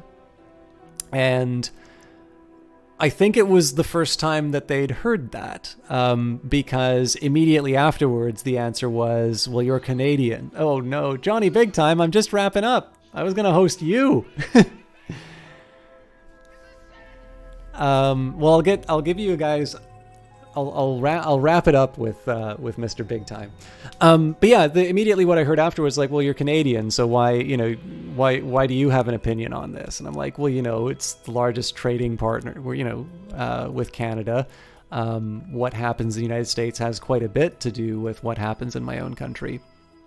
But I did point out that I just thought it was so interesting is that, gave them the time to sort of say their piece. And the first thing that I heard as soon as I raised a point they didn't have an immediate rebuttal for was that I wasn't allowed to talk about that topic. And that's always unfortunate because, as you say, it'd be nice if we had a world where people sort of felt less like everything was, this is the final countdown. Like, it's all or nothing. You have to go balls to the wall, never give an inch. It's everything's on the line on this internet argument on a website for playing a video game. It'd be nice if we could step back from that a little bit. And I'd like to think that being able to respectfully, forcefully if you have to, but to at least to be able to engage with the ideas would be ideal. And so in my own particular case, I think raising, saying no politics or religion is a way of shutting that down. And in the end, people go into their silos. Obviously, that doesn't end always well. I know I did the provocative EA article, and I remember this super long comment, which is oh, I don't actually care about the fact that there's women inside of it, but all of the content of the article is about women being inside of, or not the article, about the comment is all about women in Battlefield 5, and there's nothing you can do about that. People, saying it's not about that and then proceeding to talk about that for what must have been 2 pages if you were to print that at a standard font. Something's being revealed by that. But I mean, I could probably stand just not to engage with that sort of stuff more often. So, all right, Johnny Big Time, no way. You almost went for 8 hours. What? No. You got to get back on. You got to get back on Twitch. Just keep streaming and say the name of our Lord and Savior. All right, if you guys want something fun, this is Johnny Big Time. I'm gonna get out of the game because I am well and truly past the time that I wanted to finish, and I still have my laundry to do. But I will get my sales pitch out of the way. This game is on sale both on Steam and Humble right now. I don't think Johnny Big Time is a Humble affiliate. I am not myself. So if you have a streamer who you like and you would like to support them in the form of a of a referral link, you can go there, but if you don't, buy it Steam, buy it wherever you want it. If you've not done so already, you can click on the Book of Hours. That will sign you up for the newsletter. You can also go to weatherfactory.biz and sign up for the newsletter there. You can also follow Weather Factory at Factory Weather on Twitter. And most importantly, if you've not done so already, please do go on Steam and wishlist the Book of Hours already. We live in the age of the algorithm. Wishlisting a game will help you. Now, there have been a ton of indie games that have just got absolutely devastated in terms of wishlists because of Valve's, you win a thing on your wishlist contest that's going on right now. That is the thing at the top of your wish list that you will get. It's not randomly selected. Removing the low-cost games will not make it any more likely that you get the expensive one. Put the one you want at the top of your wish list. Keep the stuff that you're interested in on your wish list. This is hurting a lot of indies, and so if you have done that, please do bring that back. It's we're talking about hundreds, if not thousands, of wish lists that these developers have spent a lot of time trying to get. Wish lists are absolutely free. So if you have any interest in a game and you want to be informed when it goes at a lower cost, now's the time to do that. But the Book of Hours, of course, is going to get some more favorable placement on Steam as a result of having a decent number of wish lists. More importantly, it lets other people know that you're interested in the game, and as a result, obviously having that sort of implicit recommendation of, hey, this person seems to like games that I'm interested in. I haven't heard of the Book of Hours. Oh, this looks kind of interesting. There's always going to be more people who've not heard of Cultist Simulator and the Book of Hours than will have heard of it.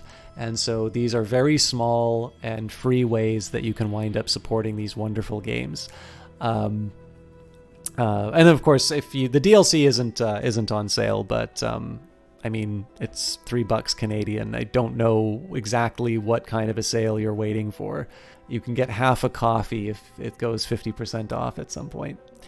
I am gonna talk about Johnny Big Time though. I would do anything to watch Johnny Big Time play Cultist Simulator, but I have a feeling that might be a little bit outside of his standard.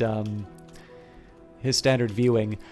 Johnny Big Time is back in a big way on Twitch. So for those of you who followed him on the last few shoutouts, you finally get to see the payoff in terms of all of those recommendations that I've been making.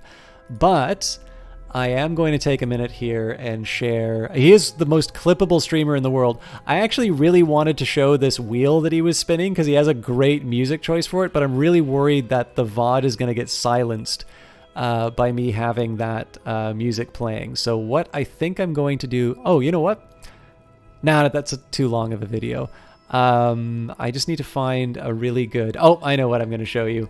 If you want somebody who's a little bit better at playing games, being a bit more interactive, doesn't have these long digressions like I normally do, Johnny Big Time is great for that. And what you will see is him playing... Oops, that didn't work. You'll see him playing Shadow Warrior. And if this doesn't get you following him, I have no idea what will. Fuck? Are you serious? Honey, this is joking!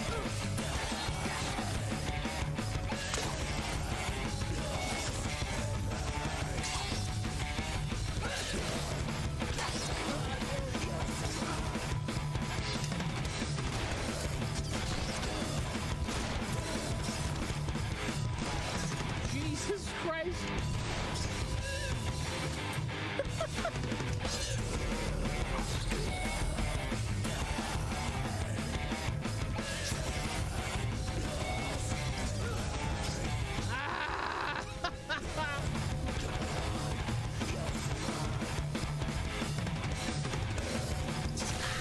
Shit! That tongue fucking kicked my ass. Alright. I was not ready for that. So that's Johnny. There are a ridiculous number of clips like that. I won't show this one on cast, but oops. There's another clip. That one's actually clipped by Amorty, so he always gets internet popularity points for doing that sort of, or for people watching that. I mean, I have 10 diamonds. Nope. I'm actually short on people I can host tonight. Oh, there's one other quick thing that I should mention. For those of you who do like the sort of soft-voiced